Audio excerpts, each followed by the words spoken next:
Welcome to People, Places, and Things, a travel podcast that brings you captivating stories, fascinating people, and unforgettable destinations from all around the world. I'm your host, Ryan Lowe. Let's dive into this journey together. On today's episode, we have Jay Sessa from New York. Welcome, Jay. What's up, my children? How's everybody doing today? It's your big uncle. It's nice to have you on here, man. I discovered you on YouTube, your brand, Reborn Abroad. I discovered you. I was looking into it's funny. I was looking into Malaysia, living Mm, and living in Malaysia, and I stumbled across your YouTube channel. Funny enough, mm. and So, I followed your Facebook and tell people about your brand and what you're about. And I want to talk about where you came from, like your upbringing in New York, and what led you to the to travel and to that point. so you were looking at coming out to Malaysia, and you found one of my Malaysia videos. That's kind of funny. Yeah, I mean, the whole thing with the Reborn Abroad was this is my second channel. So originally, I had a channel out here called the White Monkey Syndicate, and it got taken down. It actually got taken down over a cockfight in Laos. Now, of course, if you go onto YouTube, you'll find tons of videos on cockfights. But for some reason, mine was so egregious that they took down the old channel. But it's probably a good thing because I was way more off the hook back then. And I've kind of started making a slightly more like me behaving myself kind of product and like taking it a little bit more seriously. Originally, I'm from New York. I was, man, moving all around as a kid, moving, around the five boroughs, around the metropolitan area. So of course, as I got older, that continued moving around the States. I could never really figure out like where I wanted to stay. Every time I went somewhere, I didn't really like it. And then eventually through martial arts, one of my coaches when I was doing Muay Thai when I was a bit younger, he had encouraged me to go to Thailand because both the coaches at the club were Lumpini champions from Lumpini Stadium. And they were the first people to kind of plant the seed in my head to go to Asia. Like I had already been curious for a while, but it's kind of a long story. But that's kind of what led me to first kind of dipping my feet into Southeast Asia. And as soon as I got out there, I just realized like how different it was and how there was something so alien, and I really liked it. It suited me, and I guess I was always called back to the place. Yeah, man, that's awesome. It's an incredibly interesting culture that Southeast. I mean, there's so many different cultures of Vietnam, Laos, Cambodia, Thailand. I mean, all of those countries have different cultures, and each of them are special in their own right. Um, so what? So you got into it through martial arts. You started. You got introduced through that. Um, I seen you traveled all around the United States too. You worked in Miami. You worked in Seattle before. Talk about that a little bit. Talk about leading up to that. Wow. I lived everywhere, man. I when I first was in my late teens, early 20s, I drove with a friend. I jumped in a U-Haul, headed for San Francisco. This is back when San Francisco was like, possible to rent an apartment for $700 a month in the center, me and this is how old I am. I'm showing my age now, but me and one of my homeboys, who's this like really neurotic Jewish kid from New York, who now thinks he's Russian. Now he's converted to Russian Orthodoxy. And like he's there for the broads, but he's like went all in on the culture. He's like super, super Z. But a really good friend of mine, he was moving to the West Coast. And I just threw my shit in the U-Haul and went with him. I think I was like 20 years old. I didn't know what the fuck was going to happen. I ended up out on the West Coast working in strip clubs for a while as a bouncer. And I worked in nightclubs. And the thing is anywhere I went, like whether it was to Seattle or San Francisco, I didn't really vibe with the West Coast culture that much. Like I was coming out of New York, I was young, I was a bit of a degenerate, so I kind of like, I don't know, it never resonated with me. And then I would go to other places that I liked more. I'd go to some place like Philly that's like similar to New York, but then it's like, but New York's right there. It's not this, the energy isn't the same. And I was always looking around to try to find like another place that kind of felt like New York in America because I loved New York, but I did want to see more of the country and I wanted to travel. And eventually when I got overseas, I started to realize like there are these like international cosmopolitan cities, and they are just as cosmopolitan as New York in many respects, you know, but they're far cheaper and far, you know, lower cost of living. And, you know, after a while, just being like, testing the waters and going to Asia, like I tried to come back to the West, man, a couple times. Like the first time I left for a few years. I was in New Zealand. It's like the first time I left, you know, like I actually like moved over, and I stayed in New Zealand for 3 years. I had residency there. I was a bouncer all throughout Wellington. I lived in Dunedin for a while on the South Island too. And honestly, man, I could not stand New Zealand. Like, I hope I don't offend any Kiwis in the room, but that shit was so overplayed. Like, they talk about New Zealand like it's this like earthly paradise where you're just gonna get there and everything's gonna be amazing. It is like really, in my opinion, kind of like a neoliberal hellscape. Like, you can't afford to live. The cost of an apartment is like $2,000 a month to live in a cold ass shed that's like, I mean, it just really was not the business. And then I headed to China, and I got there because I wanted to try to do something totally different. And I was trying to get into the ESL thing. And when I got to China, I really didn't like it, man. It was like authoritarian. I felt like everybody was on meth. They were all wound up and stressed out. And eventually I ended up leaving China because it wasn't for me. I went to Vietnam. And it's interesting how Vietnam happened, bro. So like when I was living in Wellington, one of the people we had to share an apartment with, because you had to rent like a fucking room, you know, if you wanted to have any kind of like ability to save money in this like tiny little city, Wellington. One of the girls we were renting with was from Ho Chi Minh City, and she like kind of nudged us to go check out Ho Chi Minh City. And you know, after the experience in China and feeling like, oh man, this wasn't really for me, when I got to Saigon, it felt like the right compromise. It was like between China and between Thailand in terms of like the culture, you know, like they still have that like that willingness to pay good money for English teachers here. They still have like the work ethic here, but at the same time, they're still more relaxed than China or like a North Asian country. Like, you know, people are a little bit wound up, but it's still kind of chill, you know. So Vietnam turned into a place that I stayed for like, God, man, like 5, 6 years. Like, not in the beginning, I stayed for like a couple of years, and then I ran back to China. I was lured back by the money. I went to a city called Qingdao, a good friend of mine and my business partner for when we get people jobs in China.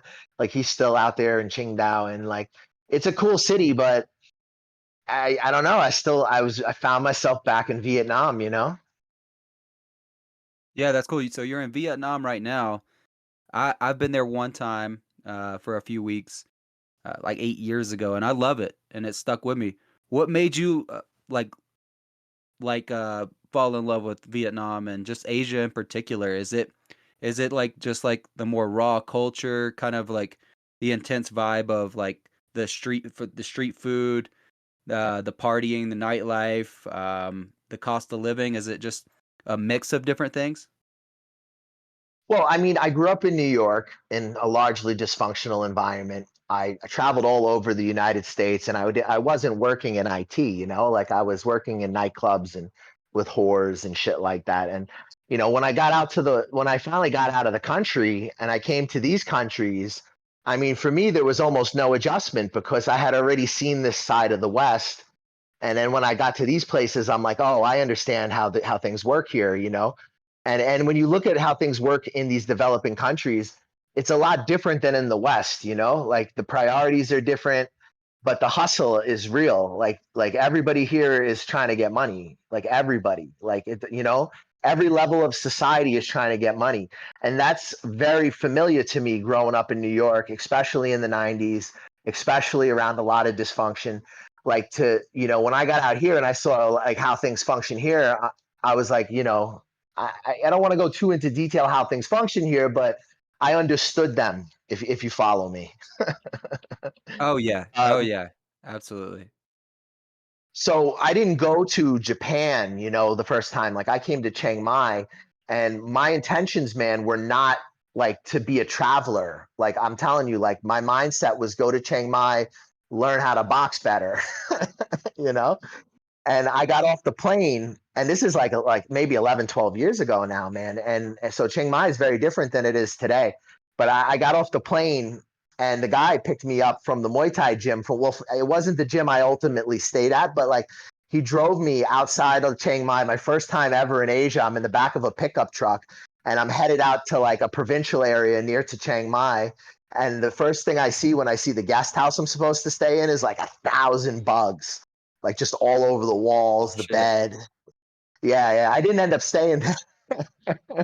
but and ultimately I did end up finding a gym, and back then the owner of the gym drove me around and helped me find a guest house that was really nice, like next to his gym. And it was very different times, man. You know, Chiang Mai had a small town feel in a lot of ways, and I met guys who had been there in the 70s and they tell you that the stories back then, it was like really like a farm town, you know.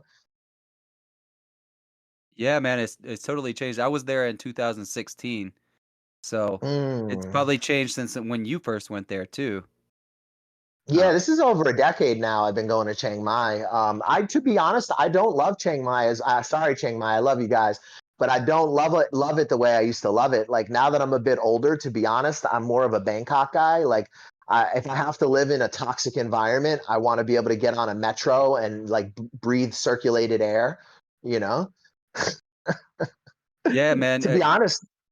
Oh, go. that's that's just where where you come from, like a urban environment, and Chiang Mai is like a smaller city. Like it is not like Bangkok or Saigon or anything like that. So Well, not any. Well, it's not really small anymore, man. It's a big, dirty, crowded city now. Like you need to wear a fucking mask. The pollution is not great. Parts of the year it gets up to be as bad as China. It's just the traffic jams, the fucking lights take 20, 30 minutes. It's like you have all the city problems without the infrastructure. It's a little bit like, Saigon, right? Like Saigon's an awesome city, but because it doesn't have the infrastructure, like it's, Bangkok is really blessed that way, like with that extensive metro system and like how it's interconnected into malls. Like, bro, I just came from India over the last 6 months. Like, I was in India, I was in two different parts. And honestly, man, because I wasn't in those first tier cities, I was in cities that had like better air quality. So coming back to Southeast Asia, it's been kind of rough, man. uh yeah, I mean, the thing about Chiang Mai and places like that, and it the cuisine is a little bit better than Bangkok, I found. I'm Mm-hmm. a foodie, so that's a big priority of mine, just trying the local cuisine, and I found it a lot better. But I haven't been there in 8 years. Things change in 8 years. I mean, that's a substantial amount of time, and I'm kind of like the opposite, man. I love like I'm a small town guy. Like I love those small like country like villages and shit, and like the big cities kind of like, man, 3 4 days, and I'm like, man, I got to get out of here, man. Like that's just everyone's different in that way, but they're better for business, better for opportunity and stuff like that, and that's kind of the reason you're out there. That's what that's your whole brand is Oh, bro, I around hate the big cities. okay, okay. It's just for opportunity, I would assume then. Yeah, that's what I'm complaining about with Chiang Mai is that it's become a big city. It's become like everybody knows about Chiang Mai. It's on every list. It's the digital nomad #1 capital, So it's like LA there now. Like you've got like were you there when they had Neiman, like that area? I'm not Was so that built sure. yet? I'm So not so Neiman sure. is like the LA, like trendy hipster, like, but there's also like some opportunity in Chiang Mai. Like the best SEO people in the world are in Chiang Mai, and you have access. They have free weekly meetups you can go to. So like if you're aspiring to do things online and make money online, like there are like even though Chiang Mai has become a big city, there's few places where you have that access. Yeah, I mean, and then you're around all those, and the networking is great if you're in that field, a marketer or anything like you're talking about, digital nomad, and the opportunities just like to branch out and go into another field or learn some more about different industries that's available. Because I mean, everyone's at like coffee coffee shops, and I mean, you meet people constantly. Like go to a local like cafe, and you find a ton of people on their laptop working, you know? So yeah, there's a variety of different characters you're gonna find all over this place, and there's a lot of people that are like legit. You know, there's narcissists, maniacs. Like, you know, it's a little bit of a strange place, but it's one of the fastest developing places in the world, and there is a ton of capital coming here. Even though, you know, you're gonna give up a lot of things that I think a lot of travel bloggers are not as honest about when they show these places. Like, you know, but you have to remember when you see something in a travel blog, very often what you're seeing is like a very superficial experience, right? Like, you hear how I say that I hate the big cities in Vietnam, but then I lived in Saigon for 5 years. I lived in Vietnam for longer than 5 years, but in Saigon specifically for 5 years. And I have a very love hate relationship with that place, brother. Like, I was there yesterday. I was only there for a day, and already I came back. I'm coughing. I got my whole sinuses are all blown out, like, so yeah, like I don't want to be in those places, but like you kind of said earlier, like if you want to be in a place where there's money and where money moves, all these countries in Southeast Asia, they have really nice places, but unless you have an online income and some way of making like earning US dollars or euros or whatever your home currency is, like you're going to be in these larger economic capitals if you want to make money. Absolutely, you have to, and, um, so you're not in Saigon right now, you live in, like, a coastal town or something like that? I seen on social media?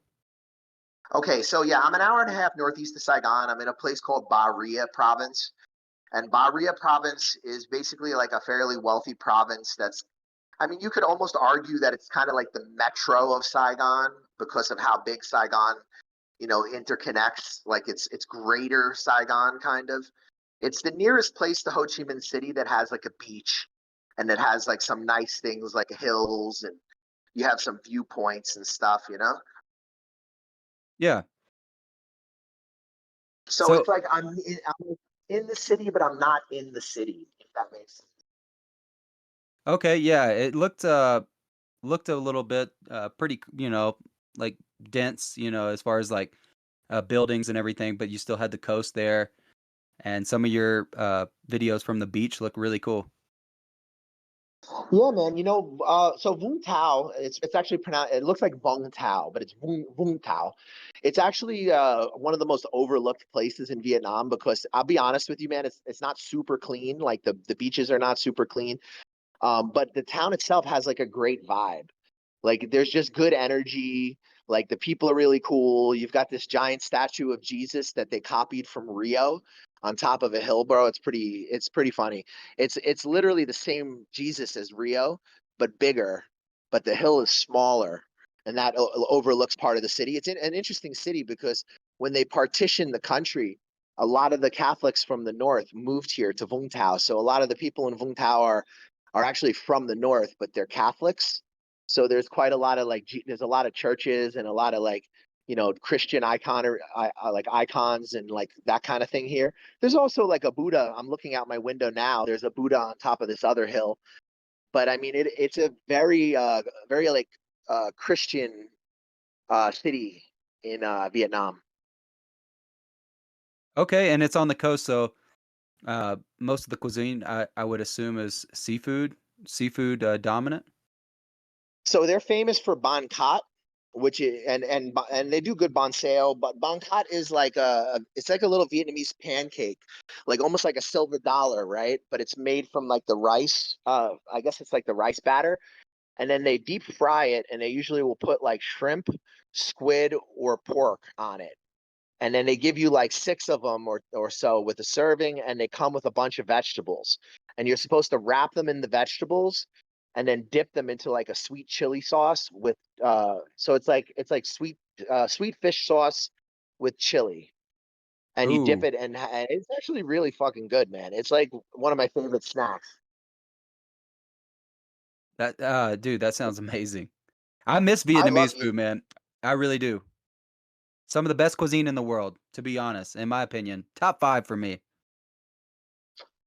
top five healthiest. Like I'm healthy here, man. I just came from India and like I'm in shape. I'm a Brazilian jiu-jitsu guy. I'm in my 40s, but I really like I eat a clean diet. I exercise.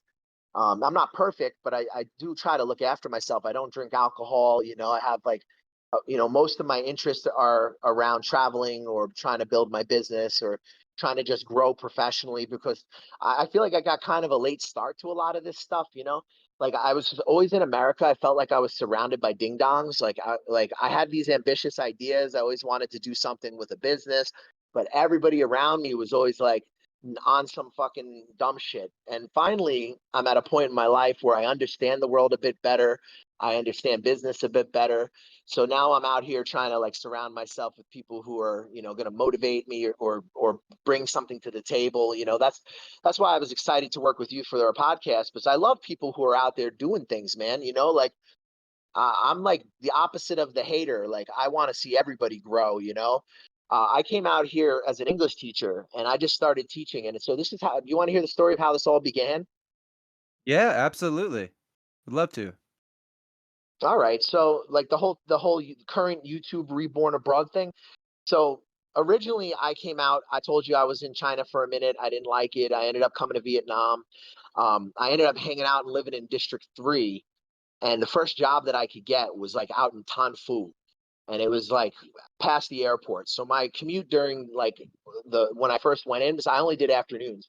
So I would go in the afternoon and there would be like no traffic. So I'd make it there in like 15 minutes, maybe maximum 20. But then coming back because of the traffic, I was coming back around like 5 o'clock, 4:30. I would sit in traffic for like an hour and 20 minutes. And in Saigon, traffic means like thousands of motorbikes that have no emissions checks, all packed into these crowded ass narrow streets. And it's just very rough on your health. I got crazy sick the first couple of years I was out there. That's something again I think the travel bloggers and stuff maybe aren't as honest about. And I found that the people who were talking about teaching English, like when I first started coming into the game, they weren't really being so like honest about like the actual situation on the ground. You had some people who sort of glamorized it because they were selling a product, and then you had like a small army of haters that just didn't want anyone to have like clear information. And like I would watch the Facebook groups and I would see these guys who would just like start screaming on some kid for asking a question. Like some kid would ask a question like, "Can I get a job without a degree?" And he's got like 30 grown men telling him to kill himself and that he's a fucking loser. So I started to kind of troll these guys. Like, so I wasn't really serious with YouTube, man. Like I started doing YouTube in New Zealand. I was doing jujitsu and I messed up my toe trying to stuff a takedown. I got what's called turf toe. So I was laid up for a while. It was really bad. And I ended up just, saying to myself, I've always wanted to start a YouTube. So I started a YouTube channel. And again, I was never taking it like it wasn't meant to be serious. I was just talking shit about how much I hated living in New Zealand. And then I ended up going, a little bit to China, Cambodia. There was a little bit of stuff on it, but Vietnam is where we ended up settling. And most of my videos were just me kind of trolling these guys that are in these in these Facebook group chats and like so I have different characters I call from from Vietnam and from Southeast Asia in general. You have the guy who's the real teacher. That's the dude who's on the Facebook groups that has the master's degrees and he thinks he's the real teacher and he's the greatest educator and like you're scum if you don't have the qualifications that he has, right? And then there's the guys who are kind of like losers and they know what's up, but they in their country they couldn't get a woman, so they're over here protecting their golden egg. Like, you ever seen the Hobbit movies with the Precious? Like, there's guys like that out here too, Oh and they my don't god. they don't want you to, yeah, because you're a threat, bro. You're a young dude from America. You got white skin. Maybe you're more fit than they are. So you could take their job very easily, right? Like, so these guys protect the precious. And I started kind of like trolling these people on the channel.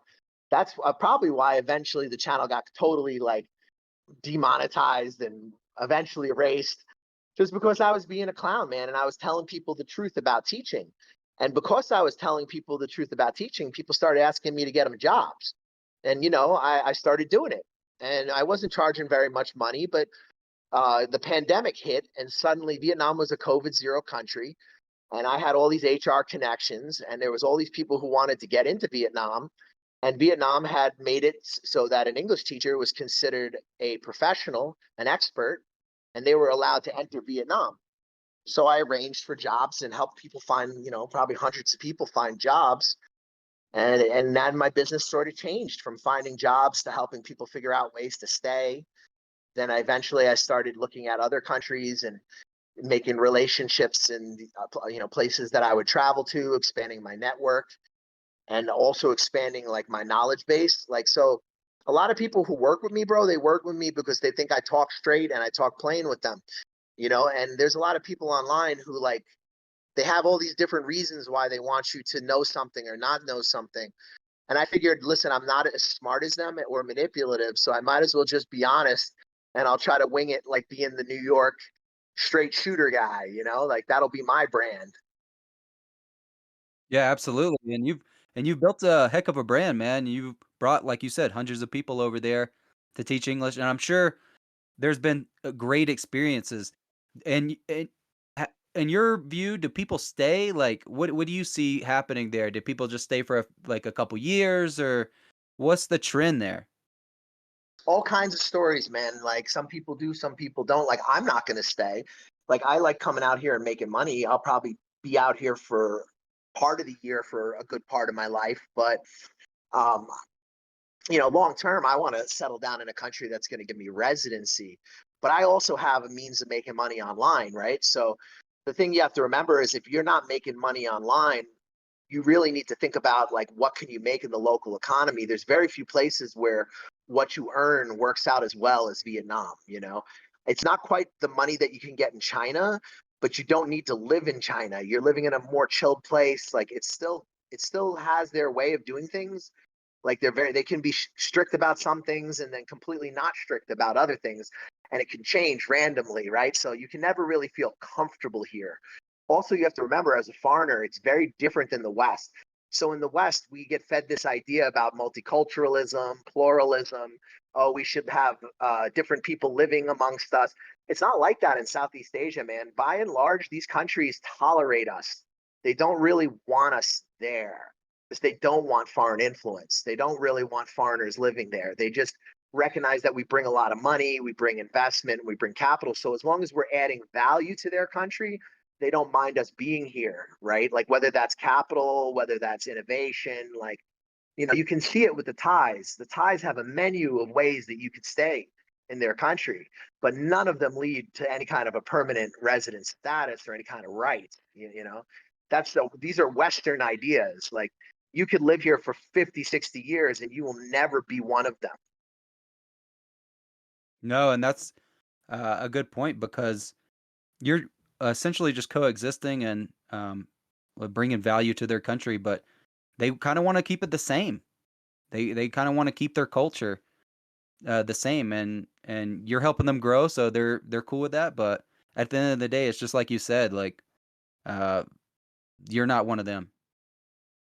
Well, Americans need to travel more and they need to learn this kind of thing. My countrymen, my fellow countrymen. I think one of the biggest problems you get is that the people who can travel are oftentimes from kind of higher end socioeconomic backgrounds, and working class people are so busy just trying to like they don't even know where to start with this type of thing. So through my channel, I've tried to talk more to like the working and the middle class. And now that I'm not only about getting people jobs, now I've expanded more to helping people retire, helping people get set up in these countries that have, specific interests. Like, for example, Vietnam is very unregulated around crypto.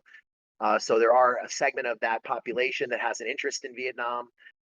Cambodia is a very easy country for banking. So that's another place where a lot of clients sometimes will have that type of interest. So what I've done is I've been an expat for about 12 years, maybe a bit longer, but I've been in Southeast Asia for about 8 or 9 of those years. So and not just Vietnam. Vietnam is the longest, but Cambodia, Thailand. So I'm fairly familiar with most of these countries. I speak Thai at like a basic level. I speak Vietnamese at maybe a beginner intermediate, and I know some of the little like local terminology for Lao because they essentially speak Thai. Um, and for Cambodia, I would say very basics because most people don't know this about Cambodia, but Cambodia actually has a fairly high level of English, like compared to Vietnam or Thailand. I didn't know that at all. Yeah, because they either need to learn English or they need to learn Chinese, or their life is going to be rough. You know, like Vietnam and Thailand have a far higher standard of living, and they have a lot more going for them in terms of industry and this type of thing. Cambodia has received a lot of investment from China, but a lot of that investment hasn't been the same since the pandemic. And unfortunately, you see a lot of the places have been converted to these like luxury casino resort towns, like Sanookville and places like this, and they're largely empty. I mean, you could rent a really sick condo for like $400 a month with an ocean view because there's nobody in the building but you, basically. Yeah, it's crazy cheap out there, and like for what you get, it's just if you're making US dollars, especially online and living out there, uh, you can live like a king or queen or whatever. Like you can really live it up out there and have a good time. And if you're working Well, what remote doing Americans think. these jobs. Oh, sorry. Go say that again, so it's not cut. Um, yeah, a lot of people can make a great life out there even without residency, just working online and making US dollars and living it up out there. So yeah, we should probably talk about that, right? Because like we're kind of assuming that people understand like what I'm paying to live or why I'm doing this. Like, what are some of the motivations of living in a place like a developing country in Southeast Asia or somewhere else like Latin America, the Balkans. I spent time in the Balkans too. I got to tell you, man, I ran from the craziness.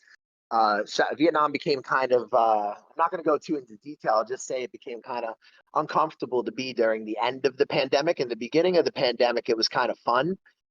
Things were, we were making a lot of money. The economy was still open. Things were kind of good. But towards the end, it got different. And I ended up skating and going to a place called Albania, a small country in the Balkans. And I ended up staying out there for like 9 months. And I really ended up falling in love with it, man. I really enjoyed my time out there. But yeah, it's about a few things for me. And I guess for my clients, I don't want to speak for them because everybody comes to some place for a different reason. But for me, it's really about giving me the time that I needed to work out what I wanted to do and to show myself that I could make money. Like I have a friend of mine, he's like a pretty decent size digital marketing guy, and he was telling me that it's actually quite amazing what I've been able to do because he says the hardest thing about any business online is making your first dollar, right? And I've already done like a lot more than that. So now I had to like learn how to have a business, you know what I mean? And like if I had to work in America, like I would have to have more than one job. If I had to work in New Zealand, I would probably have to have more than one job. I would have a lot less time that I could dedicate to trying to hone my skill set and give myself something that can make me money. Right, and it gives you that time, the time you need to start something and be an entrepreneur and focus because you need to focus when you're starting a business online, whatever. You got to focus all most of your time there, almost all of your time there, or it's not going to be successful. You got to put in the legwork first. Doing anything. See, this is the other thing, right? There's always going to be people who want to be part of something, right? So like that's where people roll their eyes when they hear digital nomads. Because yes, there are some guys in Chiang Mai that are making crazy money, but there's also a lot of people who are just working on like pal fish and they're barely getting by. No, And absolutely. you don't want to live in a developing country barely getting by. There's no safety net. Like no, like, and that's another thing that I think it's important to be honest with people. I've had clients who've come here, they lasted like under a month and they ran back to the West because it just wasn't what they thought it was going to be. They didn't expect to get sick. They didn't expect the pollution. I mean, there's a reality. You're not living in a developed country, but because of that, you can afford a high standard of living because the economy is different. So it's always important when you're living in these countries to not get like starry eyed with the local culture. Like a lot of like first time expats, they'll get very enamored and like in awed with the culture of these places. And listen, I've stayed here a long time, so there's obviously things that I like about the culture. But I also live in reality. And there's things about Yeah. the culture that are going to be difficult, especially if you're not used to living in a developing country. I have clients who come, and I had a young lady who's looking to do teaching, and she's like, she's looking to teach in Cambodia, and she's working with me, and she's like, well, should I take a CELTA? And I was like, hun, you could show up with no degree, a meth habit, and a TEFL certificate you pay $20 for. And if you're a young white girl, you will have a job in Cambodia, you know? From, Holy you know, shit. I it's mean, like, yeah. That's funny, yeah, but it's like like, I mean, they need people. well, it's just different. It's a different market, man. The priorities are different. Like, I'm not saying that she would get hired at the top international school in the country, certainly not. But like the alternative that is like middle-aged, old alcoholic, sex tourist, like guys from Africa, So like if you're a young white girl, like if you have a master's degree, you're far overqualified for teaching in Cambodia. So I kind of nudged her towards teaching in Vietnam because Vietnam has bigger markets. The Vietnamese are willing to pay more. Like I kind of mentioned earlier when we were talking about ESL markets, the Chinese will pay the most, because it's just not a comfortable place to live anymore under the current leadership. There's a lot of stuff that, you know, you won't understand because you don't speak Chinese. But like if you did speak Chinese, you would hear how much negative things are being said about you by the media, by the government, by children. They're brainwashing the children to hate you. So, coming to a place like Vietnam's a bit more of a compromise. The Vietnamese generally like us. They have positive feelings. They love Donald Trump. Like if you ever talk to a Vietnamese person, they are very happy to tell you about their love for Donald Trump. But it's because they have China right next door. So for them, they see China as an existential threat. It's very common that Americans come to Vietnam and they're like, oh, they're not going to like us because of the war. And it's like, yo, the war was over in 1980. It's 2024 right now. There's been like almost like half a century of geopolitics that's gone on since the war. And this goes back to what we're talking about. Americans need to get out more. Like this is why they're so easily tricked by these like left wing, right wing narratives, is because you got to get out in the world. You got to see how the rest of the world lives. Like, people out here, like they're not too worried about like, identity or like existential questions about like society. Most people are just trying to get on. Like they got their little business. They're trying to sell their banh mi. Maybe they're selling their little coffee. They hope they can send their kid to the language center so their kid can go to school overseas. Is there's not so much about me, this like individual mindset. Like Asia's kind of more like collective and more focused on what's good for the society. So, I don't know. It's just a different way to live, man. And it's been an okay place for me. You have to remember, bro, like if you're a nobody in America, you show up here, you behave yourself, you dress decently, you have access, bro. You get access to the upper middle class and to the wealthy. Yeah, and that's a great point you made about there's a different set of priorities that these people have. They don't have the privilege of thinking about, they don't have these first world problems. They got, hey, I got to make ends meet. I got to sell this many sandwiches, or I got to sell this many of my product to make it. Like a totally different set of priorities. And that's speaking on most of the population because there's hardly a middle class there, you know. And it's usually just rich or poor in these countries, and it's just vastly different in these developing countries than the Western world, and we have it, and we're just spoiled over here in the U.S. But I do believe people should get out. U.S. citizens should get out. I wanted to ask you, so most of these people, most of your clients, did they go over there beforehand, or most of them have they ever been exposed to Southeast Asia, or maybe just like one trip or something like that? You get all types, man. So it's so crazy since I've been doing this, bro. I fell into this shit, Like when I redid the Reborn Abroad, I thought I was like so stoked that I got the name because I'm like, oh, that's like a good name. It sounds clean. It doesn't sound like the white monkey. So so Yeah. I met all kinds of characters, bro, because I am a character, right? So I naturally have attracted characters, right? So I've met people who are like out here, they've come here before, maybe they're just coming here for a girlfriend. I've met people who are coming here for all kinds of crazy reasons. I had one client who was a complete mental case. He ended up being totally crazy. He was a magical fairy guy. He was like out here trying to sell magical fairies. Like I've seen a lot of shit doing this, Holy and now that I'm doing shit. more than just Vietnam, like I'm covering all of Southeast Asia, and I just got back from India. Like I've just been meeting a lot of characters. I mean, that's the thing, bro. For me, some people collect, you know, like listen, I have assets, I have Bitcoin, like I have, I'm not like financially irresponsible in my 40s. I'm trying to get my life together. But I collect like these characters and these stories.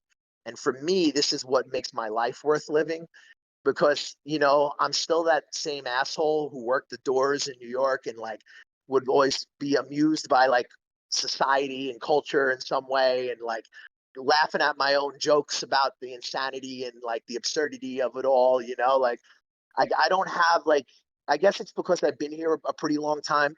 I don't have like an idealistic view of Southeast Asia.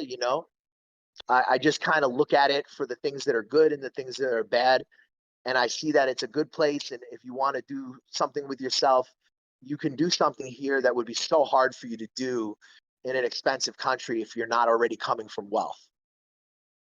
Yeah, so there's opportunities to be had over there. If you're just like you're saying, just an average person, even with no degree, you can go teach and you can have doors open for you that wouldn't be open over here, right? If you're a white native speaker or if you're a non-white native speaker, so like if you're like a black dude but you're from America, like yeah, you're good. Even in, like the only time I've had a really hard time getting someone a job recently was there's a Filipino dude I worked with, but he's Filipino American. But like we got him 3 jobs, and every single job like said he was a bad teacher and didn't want him.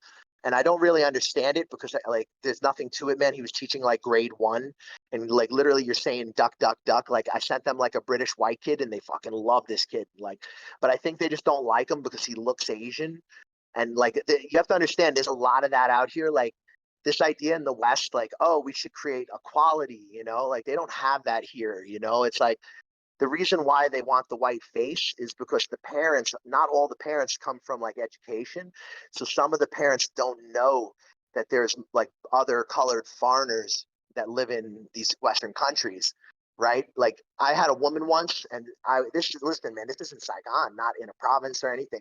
I had a woman once tell me that I'm not from America because I don't have blonde hair.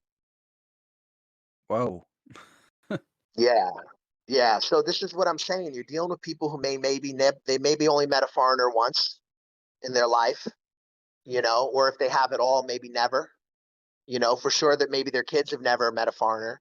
So when you go into these public schools, you're like a rock star. You got like 60, sometimes you got between 30 and 60 kids in a class, and they're screaming at the top of their lungs, teacher, you know.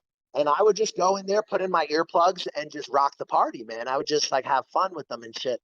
I wasn't really like a good like competent teacher, but like everybody had fun. We said the words, we played the game. And I saw online that like people were basically like trying to make it sound like if you don't have a master's degree in child psychology, that you can't handle the complications of teaching in a Ho Chi Minh City public school. So I started to troll those people.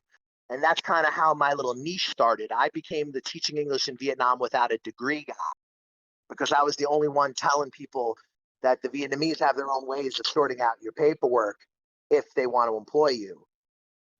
And like it's not my business how they do it, but they do it.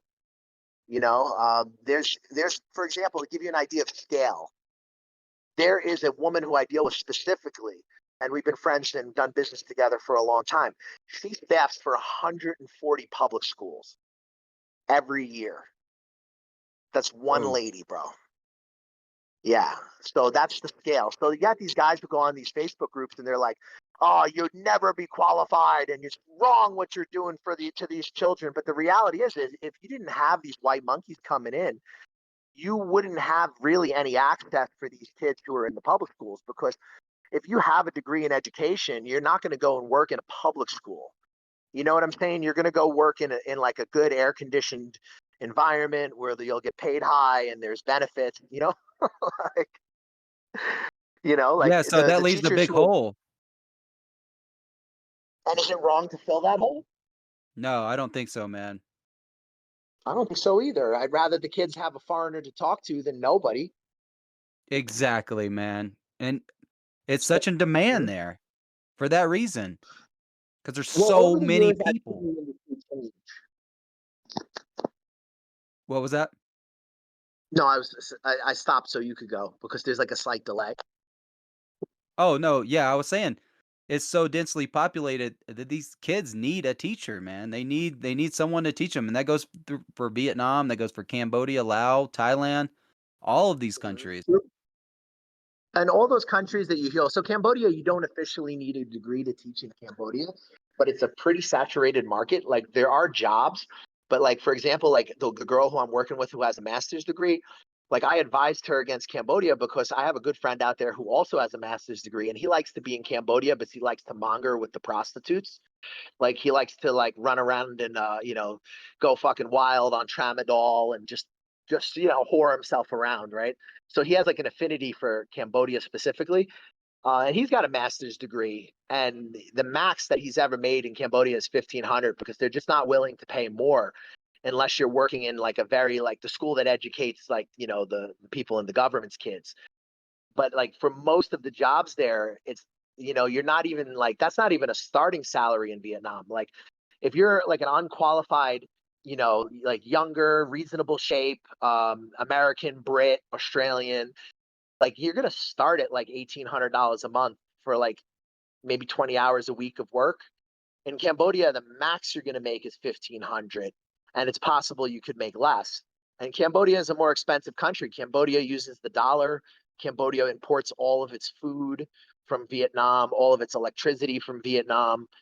It's probably like if you want to have a somewhat of like comfortable lifestyle, like accommodation is very cheap in Cambodia, but utilities, food is far more expensive than Vietnam or Thailand or the neighboring countries.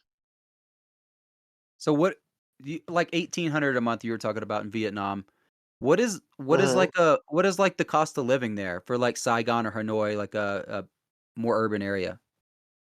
See, that's another thing in the West that I think it would be hard for people to understand is that there is something at every price point in the market. And it doesn't matter whether we're talking about India, we're talking about Southeast Asia, in Asia in general, you don't have this cliff you fall off. Like in the West, when you don't make a certain amount of money, you fall off a cliff.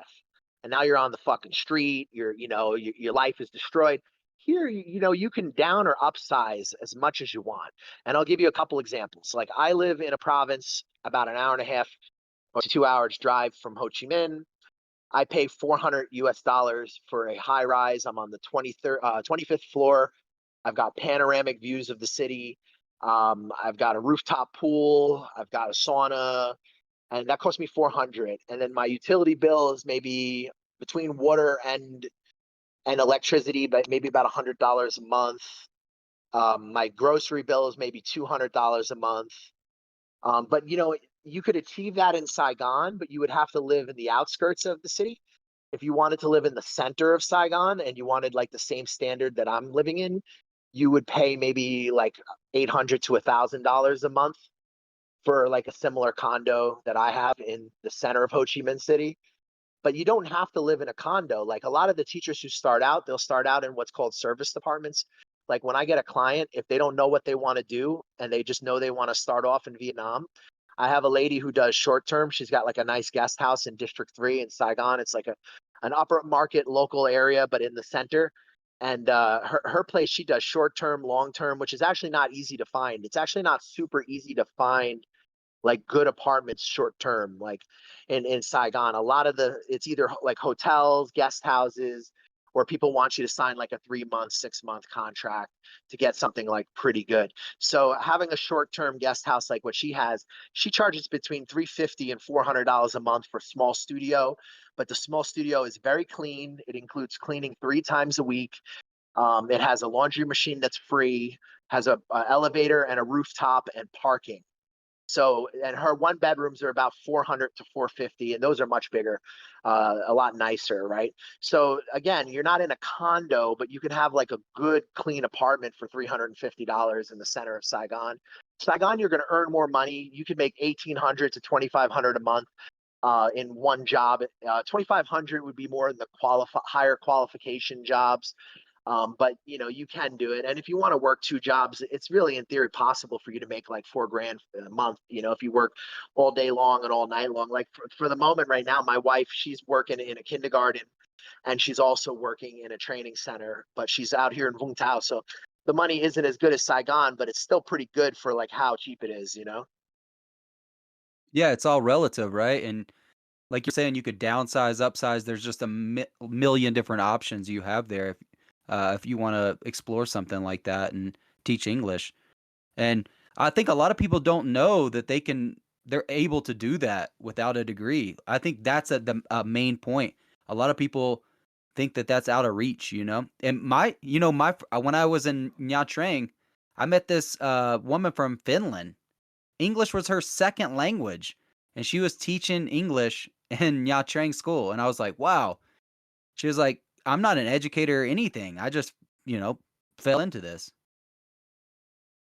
So the thing is, she's probably very white. So like that's kind of what happened to me. It's funny. I first came out here, I was nervous and I didn't want to teach English. I was like, oh, there's gonna be all these kids. I'm a fucking nightclub bouncer. What do I know about kids? So I was super nervous. But every time I went into a job with my girl, like she had like her job or whatever, they would always try to get me to teach.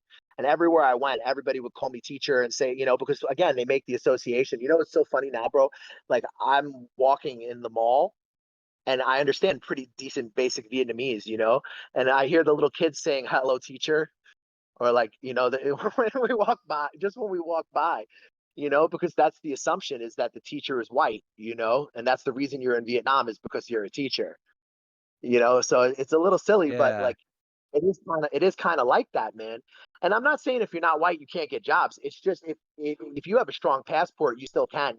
I just got a bunch of black guys jobs this year. One of them was a great story. This kid grew up in a very rough environment in Baltimore, and he came on to teach himself Korean, and then he went out and came out to Southeast Asia working with me, and now he's teaching out in the public schools, and he's like learning Vietnamese, and like incredible story. I mean, that's what I was saying before, man. I've helped all different walks of life. The only people who I really can't help with the jobs are people who are from more sensitive nationalities, because the way the Vietnamese are in the business culture is like if I recommend someone with like a Nigerian passport, they're not going to say anything like ignorant to that person. They're going to say it to me, and then I'm going to lose face with them, and after a while they're not going to want to talk to me anymore. So the only so it's this balancing act. Like when I first started doing this, I would talk to anybody.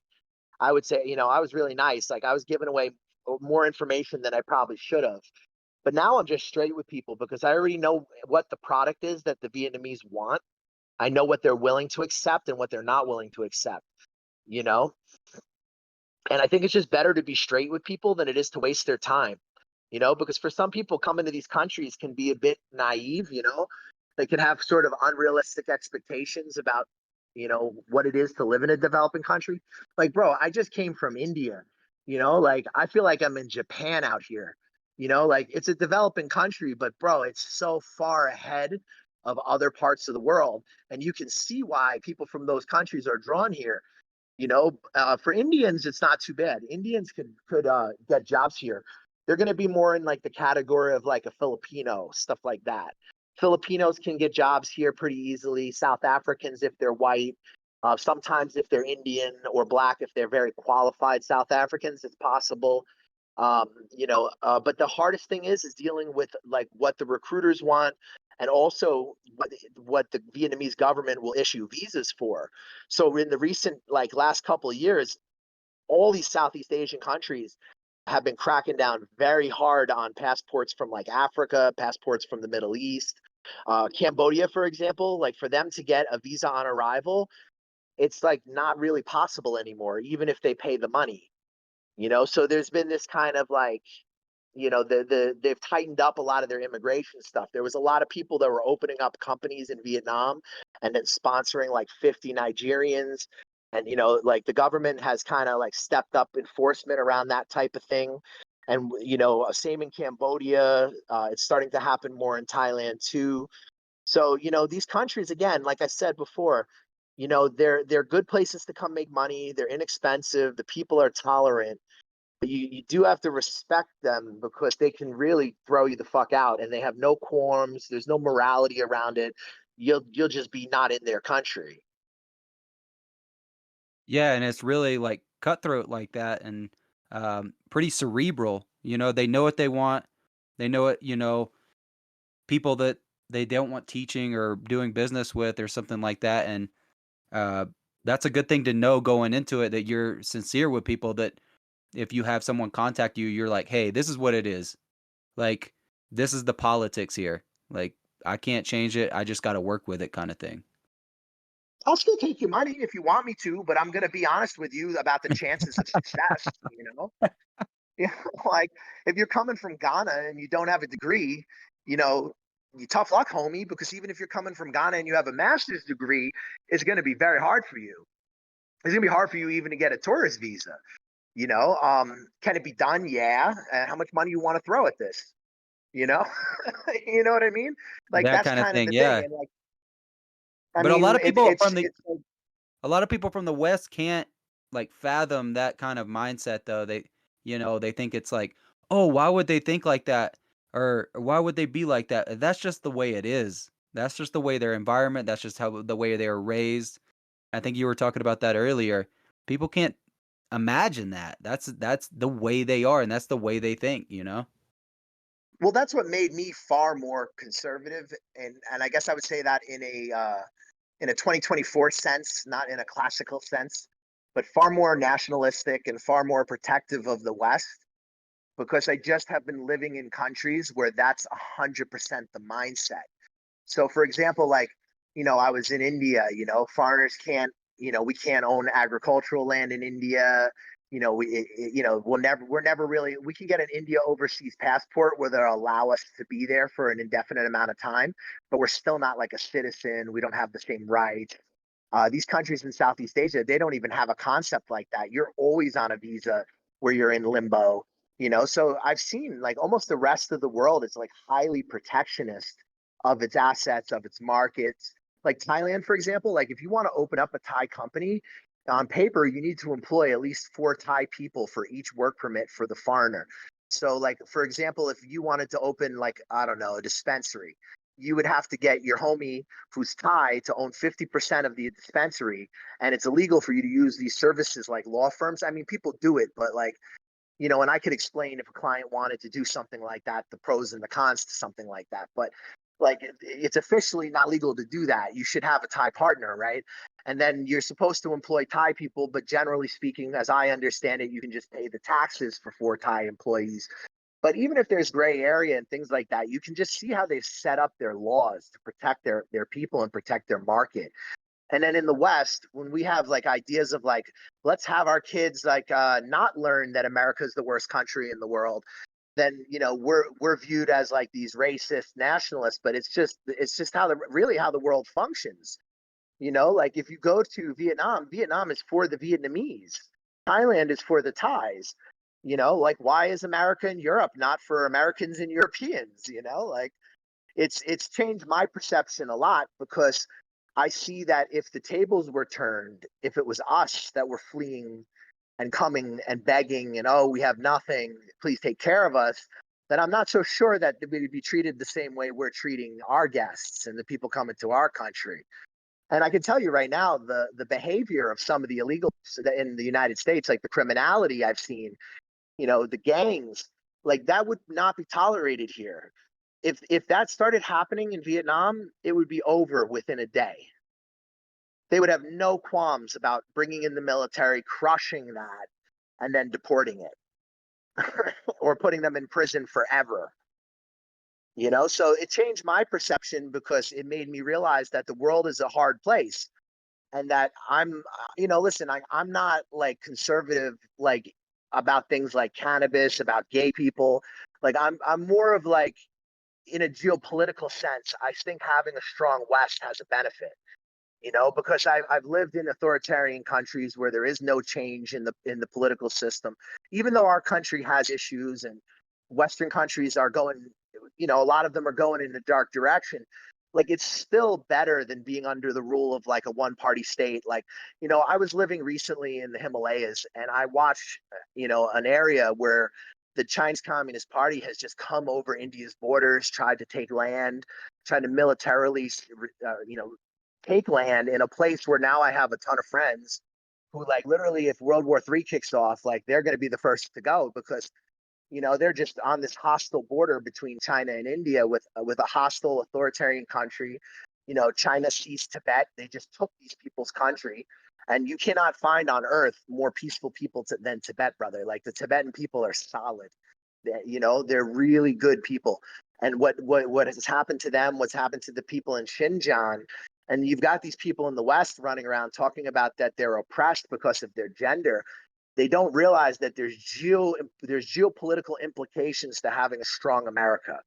It's global stability we're talking about. So these people who, oh, I hate America, I want America to decline. Well, be careful what you wish for, because the alternative to America is not going to be any more tolerant or liberal.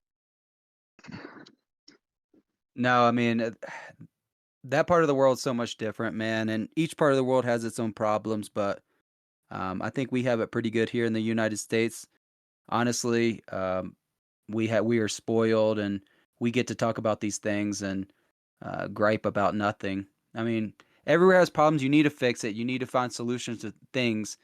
But at the end of the day, we got to look at what we have too. And a lot of people have it way worse, man. Like you were just saying, you were in India, and you're saying it looks, make Saigon's like Japan, like Tokyo, like it's just far less developed. How was your experience in India? How like what was your what location did you go to, and what was your experience there? It depends on the socioeconomic status in India, of course, right? Because the difference between rich and poor is insane. So, for example, if you go to central Bangalore, you'll find that they have a nice metro system. They have some walking streets that are very cosmopolitan, and they have beautiful parks and such, right? But the people who are really living rough are the people who are out in provincial areas. Because I got to know a little bit about the banking when I was out there, because we opened up a bank account. It's one of the first things I try to do whenever I go to a country, is I try to get a local bank account. And India has moved very much onto a scan to pay system. Not what you would imagine, right? But it's very similar to China or to even Cambodia, where you're scanning to pay for most services. So we went and opened up a bank account, and we talked to some locals, and they were telling me a little bit about why India State Bank provides such a good service for India, is because there's people who live in the provinces that make 1,000 rupees a month, and 1,000 rupees a month is maybe like $12. So there has to be a bank that can work with those people. So that's kind of what the State Bank of India does, to give you an example of some of the economies that exist over there. There's people that are living on $10 to $12 a month. I can't even Oh, yes. fathom that, man. That's insane that people that they're forced to live like that. A lot of these people don't have an escape from that. Well, those people would be in tribal areas, and they would probably be in tribal areas that are having issues with drought or things like that. But if you go into the cities, there are people who have serious money in India. So I'll tell you a little bit about where I was. I flew into Bangalore. Um, I spent maybe 2 weeks in Bangalore, and then I flew. No, that's sorry. Then I took a car to Mysore, and I spent 3 months in Mysore. And then from Mysore, I went back to Bangalore to Siliguri in West Bengal. And then my boys picked me up at the airport, and they drove me up to Sikkim. And then I spent like a little bit under 3 months in Sikkim. And they took me around Sikkim and West Bengal, like, but the northern part, the part that's more like similar in culture to Nepal. So I don't know. So which place do you think we should talk about first? Because they're all really different, man. Should we just start with like Bangalore and Mysore? Yeah, absolutely. Start where All where right. it began. So Bangalore and Mysore are in Karnataka state, and Karnataka state is one of the richest states in India. So it's a source of a lot of water. It's a source of one of the biggest tech economies on earth in Bangalore. Bangalore is like an IT city. If you were going to be an expat and you were deciding to live in a mega city in India, Bangalore would probably be the most comfortable and the most set up for a foreigner. Obviously, if you have a lot of money, Mumbai, or Delhi, I'm sure you can have anything you want. But Bangalore has like a comfortable kind of open-mindedness to it. The people are very engaging. It's not as dangerous as some of the other first-tier cities, but it is an enormous, crowded megacity, and it definitely does have its areas that is dangerous. The air quality is not great, but it is fascinating, man. Like we were in this place called the Flower Market, and it was one of the most insane experiences in my life. Like I've been to maybe hundreds of markets in Southeast Asia, and I have never been to a place like this where there's kilos everywhere of these flowers and the smell and people screaming and bidding and machines playing their in their language in Karnataka, like whatever it is they're selling over and over and over, on a loop. And it was just completely surreal, man. And we went to a place called the Bull Temple, also really amazing. People revere this giant bull. Um, it was just a really cool city, but again, polluted, crowded, very high density. Getting from point A to point B, can be 6 kilometers, 5 kilometers easily. So I slid to Mysore. Mysore is like a satellite city. And a lot of cities in India, the trick is they'll have a mega city, but they'll have like a better satellite city that's near to it. Like for Mumbai, it's Pune, and for Bangalore, it's Mysore. And Mysore is the old capital when Karnataka was a kingdom. So they have Mysore Palace. It's the second most visited site in India. And it's a yoga town. So it attracts like some foreigners. So they have services for foreigners. It's just a perfect size city, man. If I had to describe it, I would describe it as Chiang Mai 20 years ago.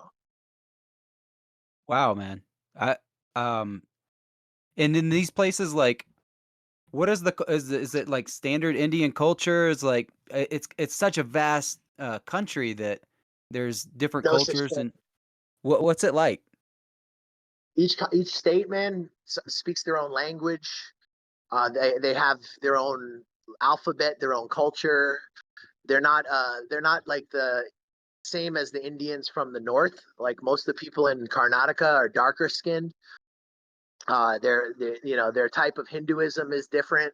The cuisine is different. Their food is healthier in the south than it is in like North Indian food. North Indian food is very heavy. Actually, most of the time I was in India, I didn't really have it very often because it wrecked me.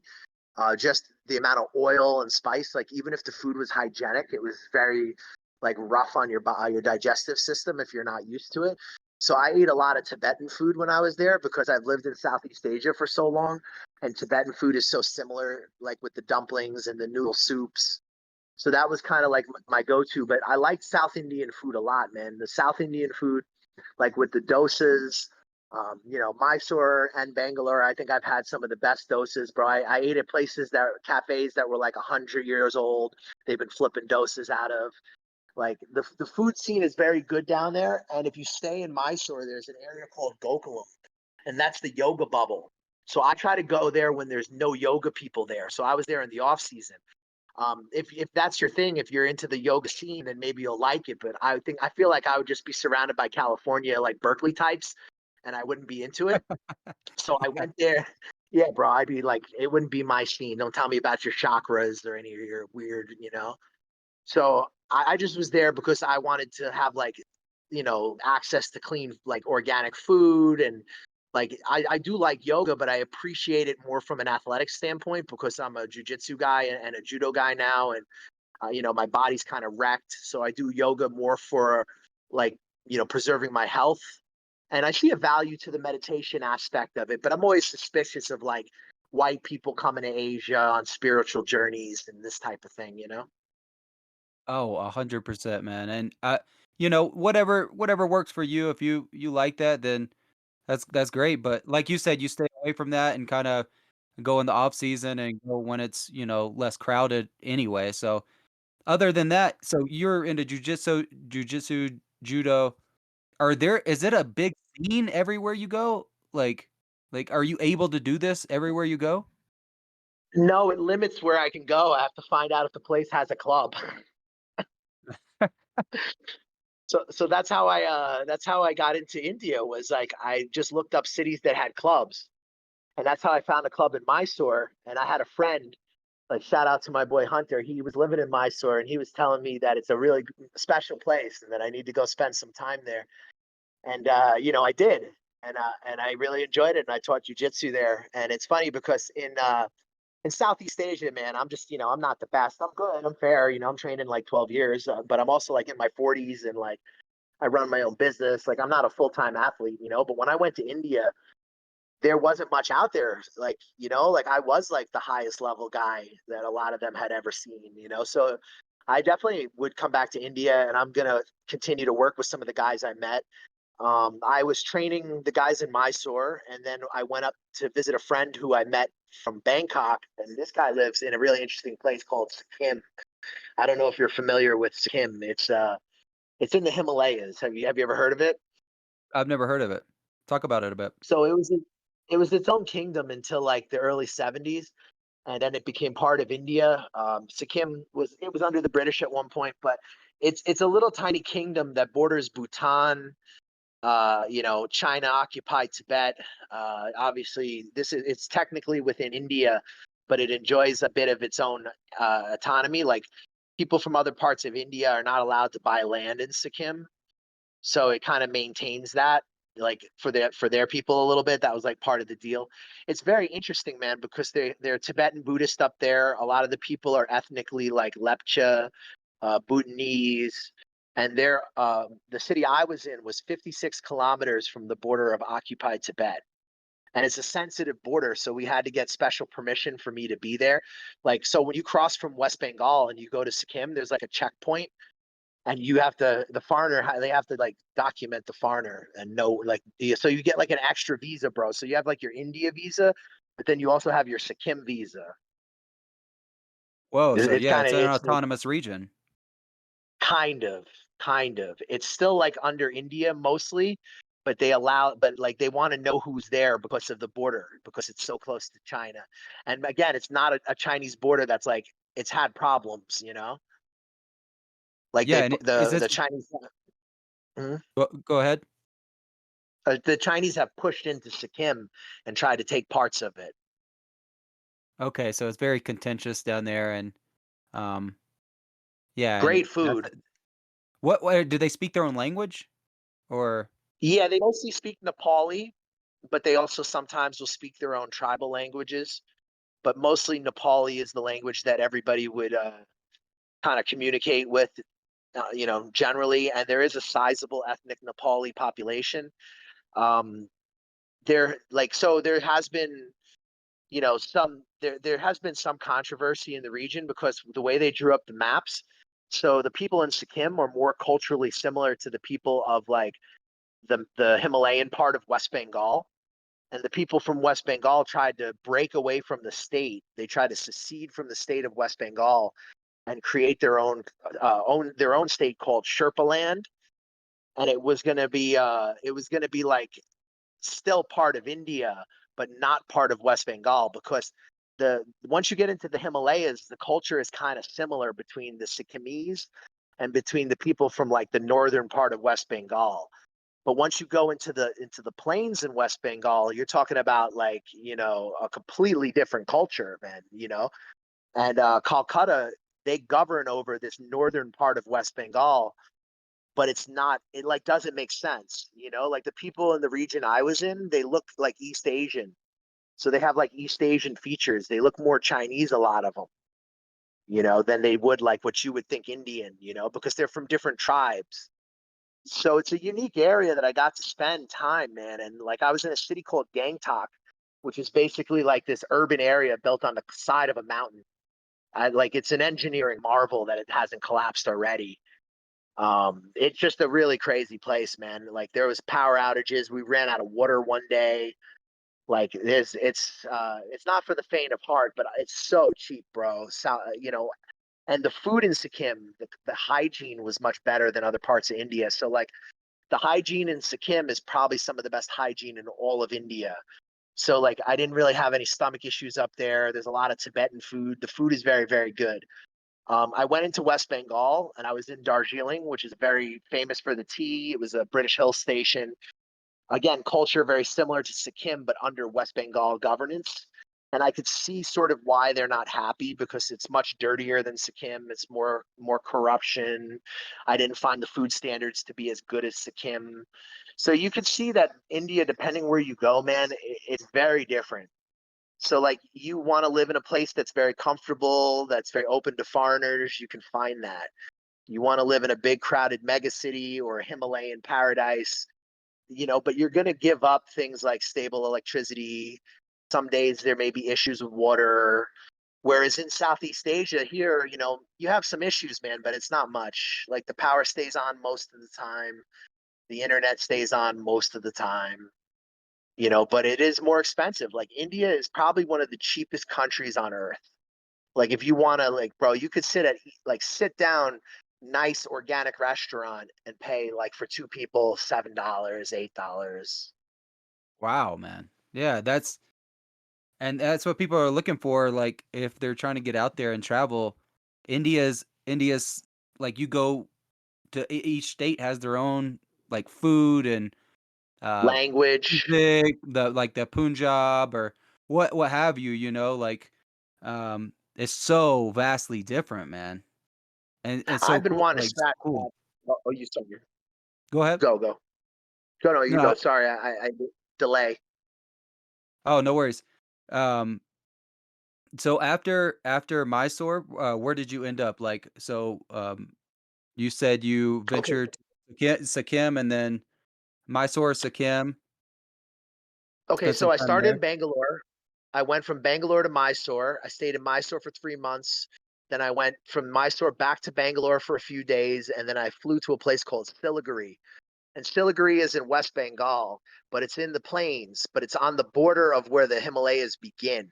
So once you're about like an hour or so out of Siliguri, you're in the Himalayas pretty deep.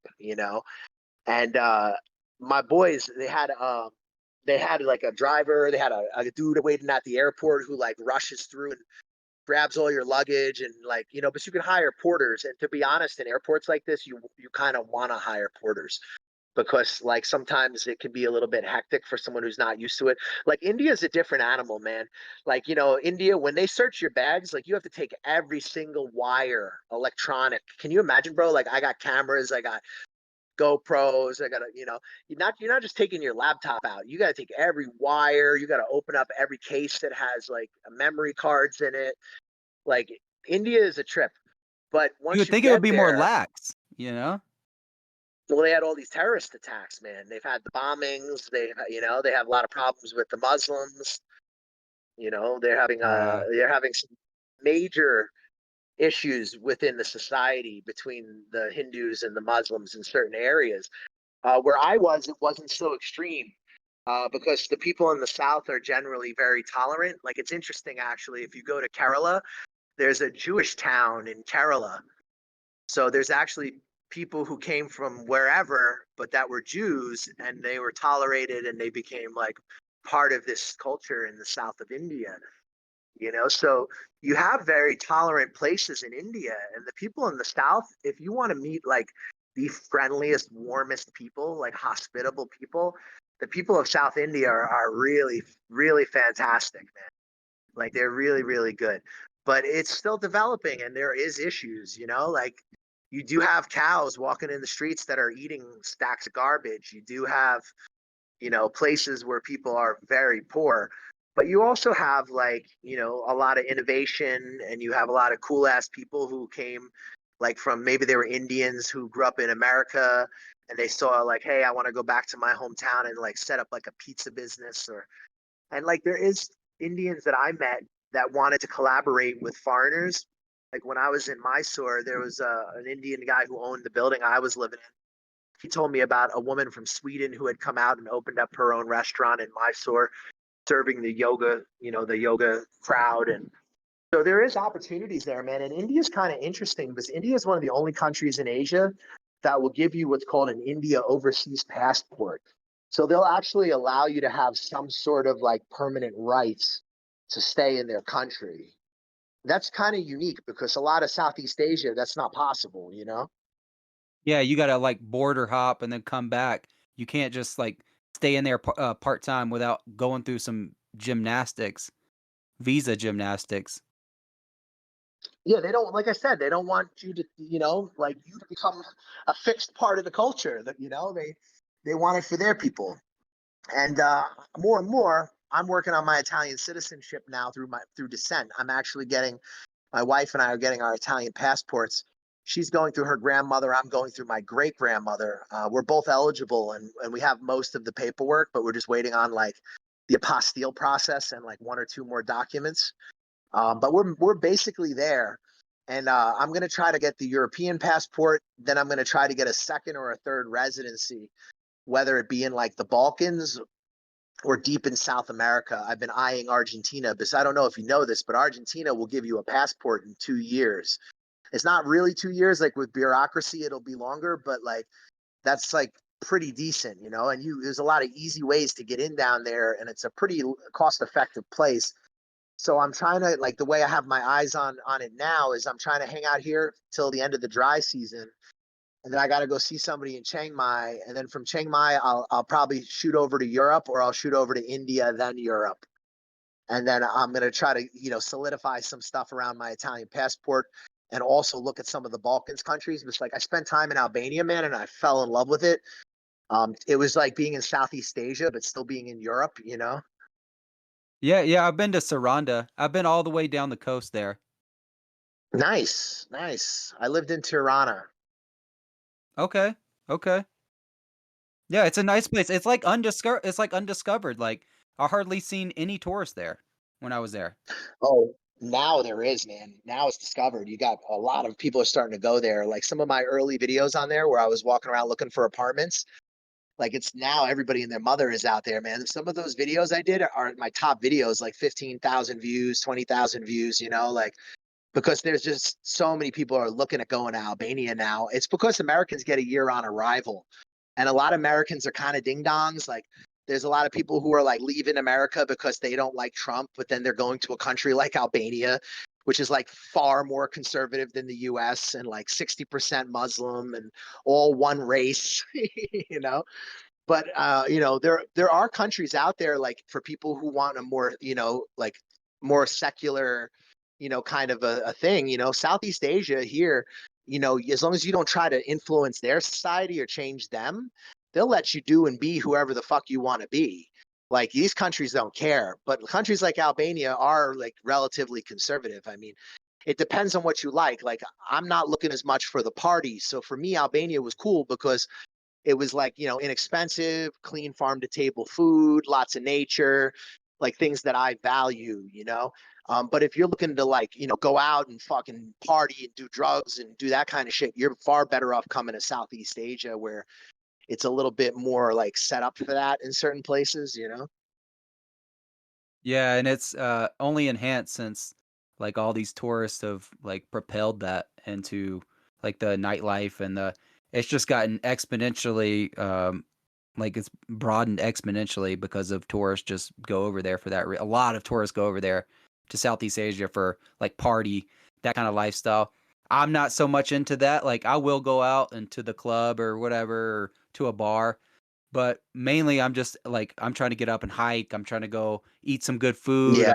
like meet some people. Like I'm just a genuinely curious person, and like I'm just trying to like figure out as much as about their culture, like the music or whatever they have going on. And if that's like in the nightlife too, the night markets, what have you, I'm just willing to explore it. But that's not kind of my driving force is the nightlife. But I really love Southeast Asia, and I think it has so much to offer, and that included. Nightlife is fun, man. It's part of it, but like, I mean, for me, it's not a big part of it. you know but again, everybody's different, like your priorities, and that's why as I've expanded more from just getting people teaching jobs and more to helping people retire or helping people who have some money figure out where they want to go. I try to go to the country first and build a network there and reach out, and then through the network that I build, I meet people who do things in other places, and more and more I'm expanding like where I know people. Like I have contacts in Mexico City, I have contacts in Costa Rica. I'm working on relationships in Uruguay and in Argentina. And at some point, I plan to make a trip to Latin America. But I'm also working on relationships in Europe. I'm learning the process of Italian citizenship through descent.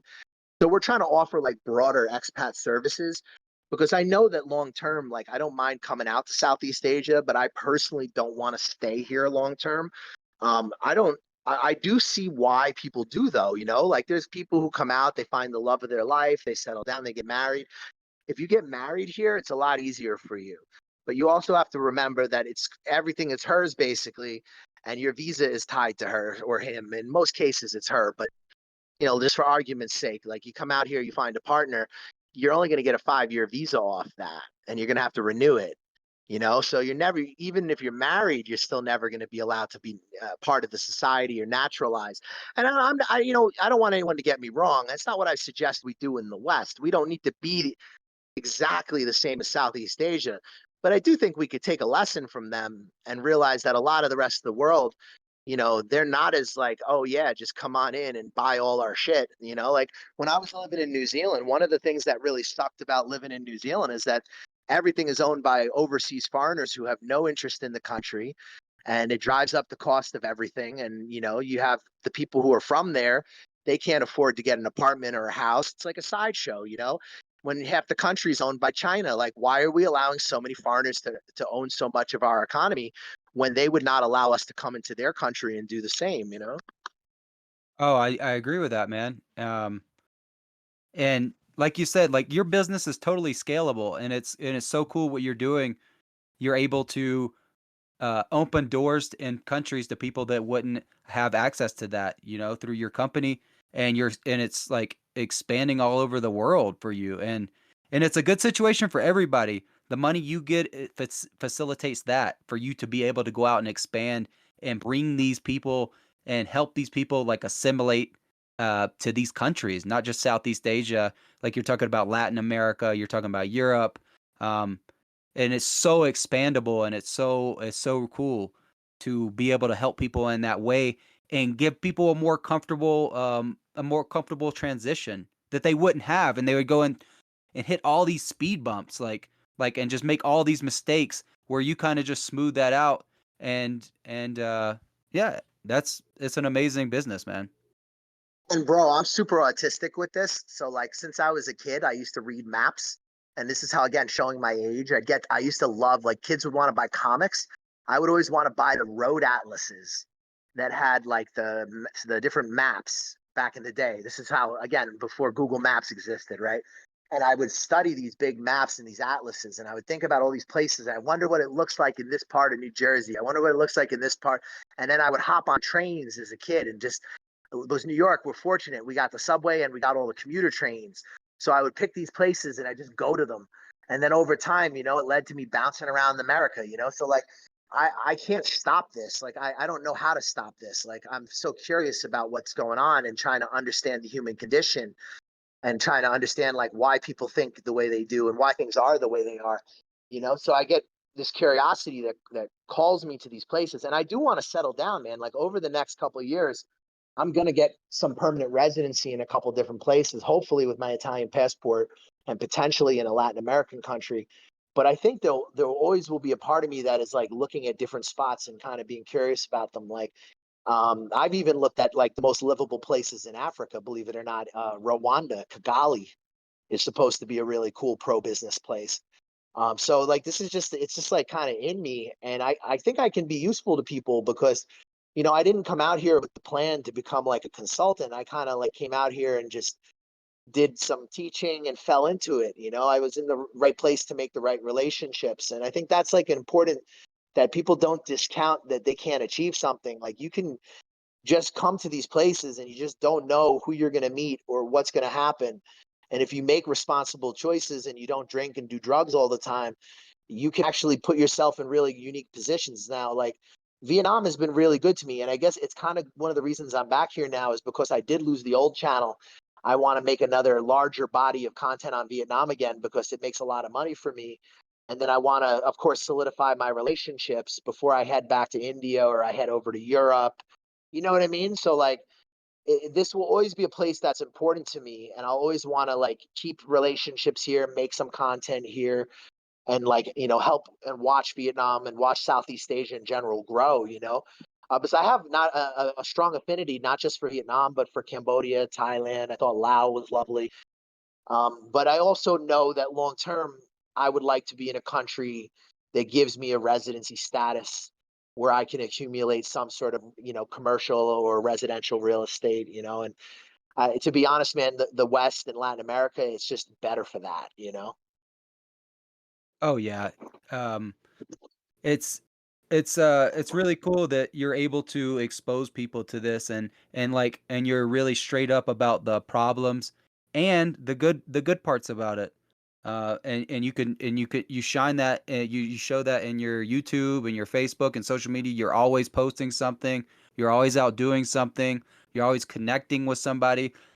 And like you're willing to do this podcast, willing to come on here and talk and collaborate, and that shows that you're willing to, you want to help people and help yourself too, and just better yourself, build a brand, build a business, and it's very respectable, man. And I think a lot of people need this, especially the people from the U.S. Man, we need people need these resources, and that's a lot of what the podcast is about is giving people resources so they can go out and explore the world and open their mind, man, and show them there's possibilities out there beyond your small little town in wherever Ohio or wherever you're from. There's more out there to the world, and it's waiting for you.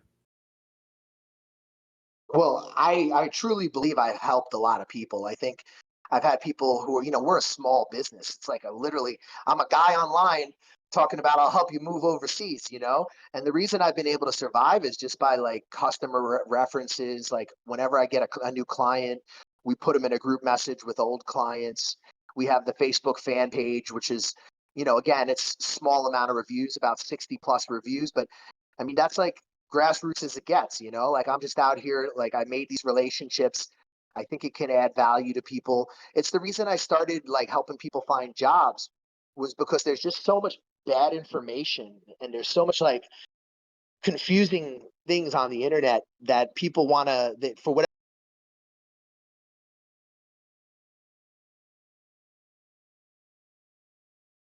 like, oh no, if I move from Utah to Pennsylvania, I need to buy new furniture. I need to register my ID. You don't realize how, like, once you get outside of these, like, very developed, rich Western countries, it's a lot easier to do things like things that, like maybe you couldn't do in your country. So there is opportunity, but there's also danger. And it's just what you want from it. Like, and I hope that my life can be an example for people who grew up like me, who didn't really know anything about anything. Like our education system was a joke. Like I was a smart kid, but like school prepared me for nothing. Like the society and the people around me, like were not like really doing anything or going anywhere or positive in any way. And over time, like I had to learn the hard way. And now I got to tell you, man, I'm the happiest that I think I've ever been in my life. Like, I'm not rich. I'm doing okay, but I can make my money online. I have the ability to move around a little bit. I have some goals, and I want that for other people. I think of myself as like the working class nomad capitalist. So I have a similar message, but my message is not for 6 and 7 figure income people. Although I'll help you too if you like me, if my message resonates. But I have actually I've worked with people who are millionaires, but like most of my clients are just regular people looking for a chance to do something different. They're unhappy. Maybe they have a house worth $500,000, but in America they're poor, or in the UK they're working 2 jobs, but they're sitting on an asset worth like 300,000, right? Like I help people like that figure out where they can have a better life. Because man, you can come, full well, you can come to some of these countries. If you have 300 grand, you could open up like 6 businesses. you know, Oh like yeah, you're how absolutely. Yeah, I mean, and you the have two. possibilities endless with that kind of money, man, in those developing countries. You could really, with a connection with like you that has a network, that has an infrastructure already set in place. If you can contact and you get these connections, it'll make it seamless. That's kind of the point. you don't have to like waste your money or get like ripped off. So I found over the years, I get all kinds of trolls, I get haters. I've had all kinds of people like, "Oh, all you do is introduce them to people." And I'm like, "Yeah, bro, what do you think consulting is?" It's like, like people, the reason why people see a value in what I do is because yes, you can come here and do it yourself. You can get sick, you can end up in the hospital, you could lose money, you could work for people who don't pay you, you could get involved with like a shady consulting company that sets up a company under your name and meanwhile is using the company to sponsor business visas for fun, like shit that could get you into legal trouble, right? Or you could just work with me and get connected directly to so many different service providers that you could just play them against each other and get the best offer for you. That's what I do for the teachers. Is I don't like guarantee them a job. I just give them an enormous network of HR people, and then I coach them on how to talk to the HR people to get the best deal for them, right? Like, because the problem with like people who do these things like classroom TEFLs, and this is something I've always spoken out against. I think the TEFL industry is a scam, personally. Now, that being said, a $20 TEFL, okay, fine. That gives you a little bit of idea what you're going to do. But these guys who are selling $2,000 TEFL courses, man, they're just robbing these people, because most of the time when they say job placement, they're placing them with a place that gives them commission for the foreigner. So they're not interested in you. They're interested in the money they're going to get from the school they're going to place you in. There's a guy out here in Vietnam who's quite famous for doing this very expensive TEFL course, and he offers job placement. But what he does is he places them with one of the worst companies in the country. So these people are paying him thousands of dollars for this TEFL, and then he's job placing them with one of the worst companies in the country. It's like almost like laughable. And I kind of started speaking out against that stuff and just telling people, like, because the thing with a TEFL, man, I looked at opening one. When you look into who accredits these TEFLs and the accrediting bodies, most of these accrediting bodies, you can just pay money for them to accredit you.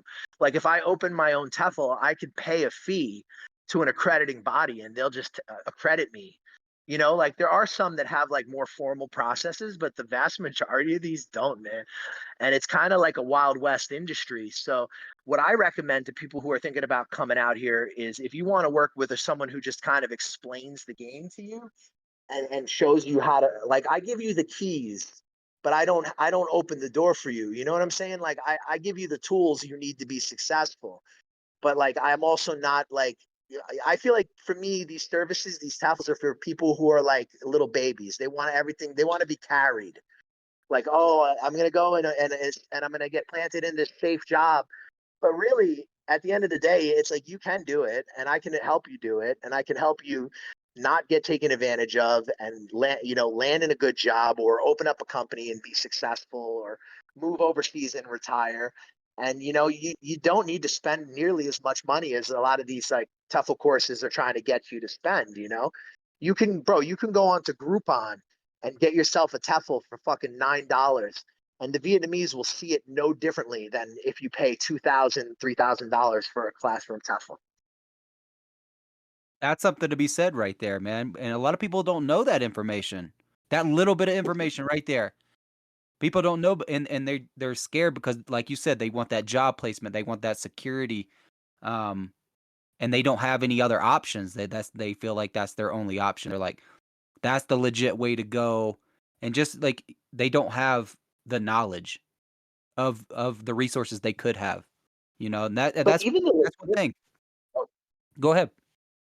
even the legit places, though, they don't care what TEFL you have. They care that you have a degree or that you can get a work permit through all the proper channels, right? Or they care that you have a teaching accreditation. Like if you really cared about the TEFL, the only TEFL that you'd want to take that would really like do something for you would be like a CELTA or a Delta, and those cost a couple $1,000s, and those are the top, like, in the teaching English, world, those are like the top kind of English certifications you can take. So if you see some guy offering a classroom TEFL in Vietnam or Cambodia for like $2,000, just know that you're paying the same amount of money you would pay to get a CELTA. You know. Yeah, yeah, and I'm not too familiar with that, but um, like, so what about getting like the $20 TEFL and then going and getting a reputation as a good teacher? You get in, you break in, and you get, does that mean more? It means what, here's a few things they care about. So how you look, like, are you physically fit? Are you fat? Are you ugly? Are you missing teeth? Like, how white are you? Are you, if you're very Presentation. white, you're considered very attractive in Asia to have white skin. They revere white skin, you know? So Right. if you're very white, that's to your advantage.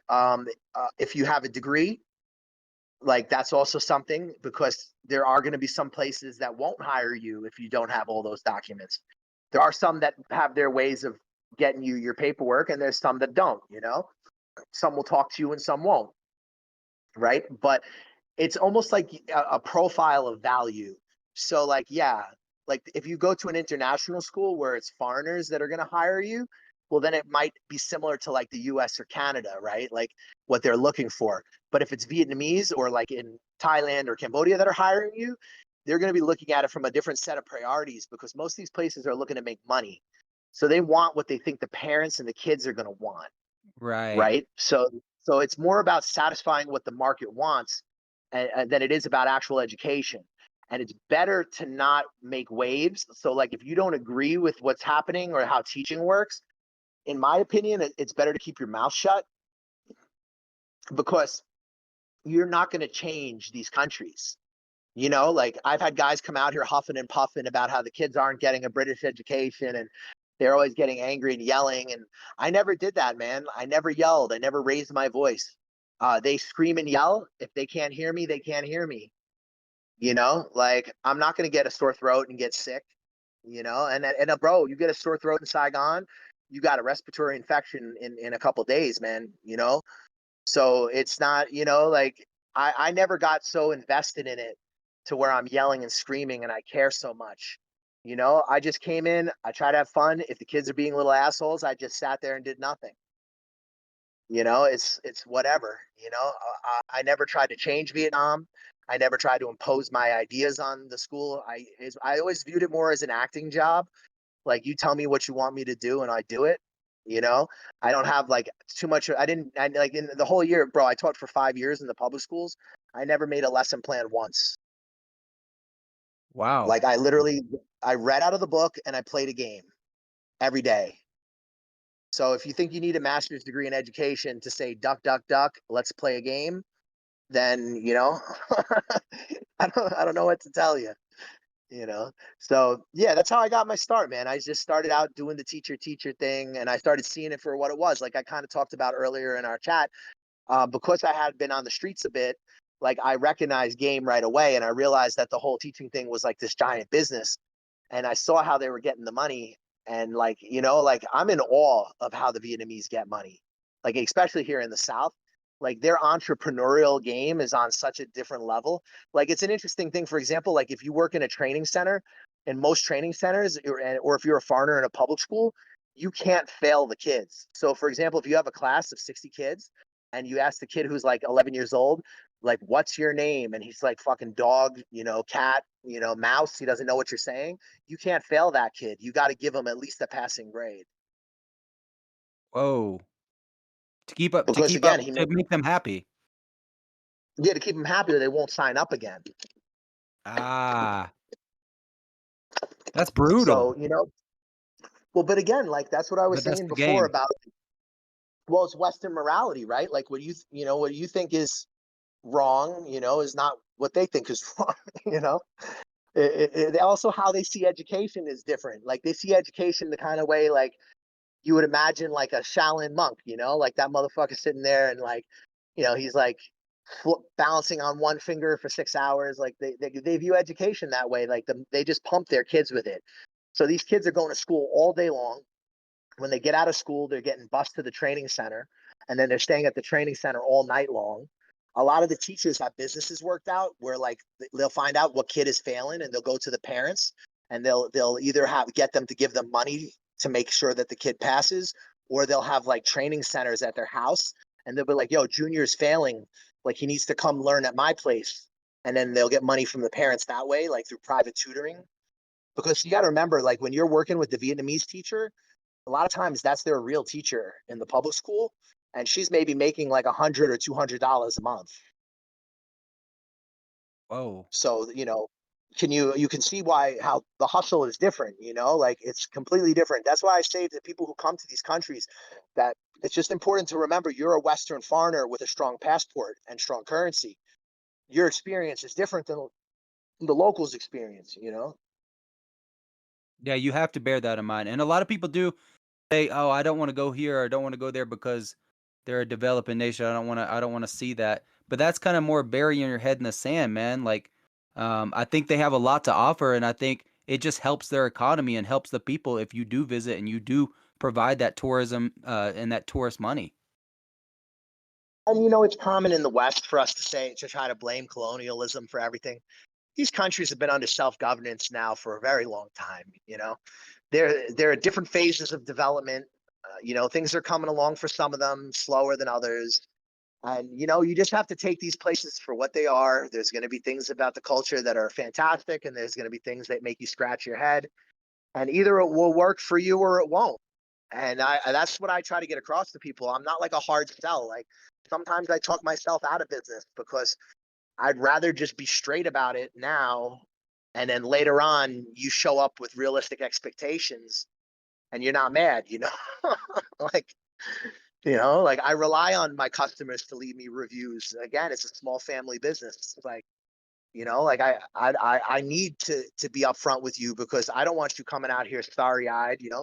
There's kids, I've met people before who are like, oh, don't worry, bro. I've lived overseas.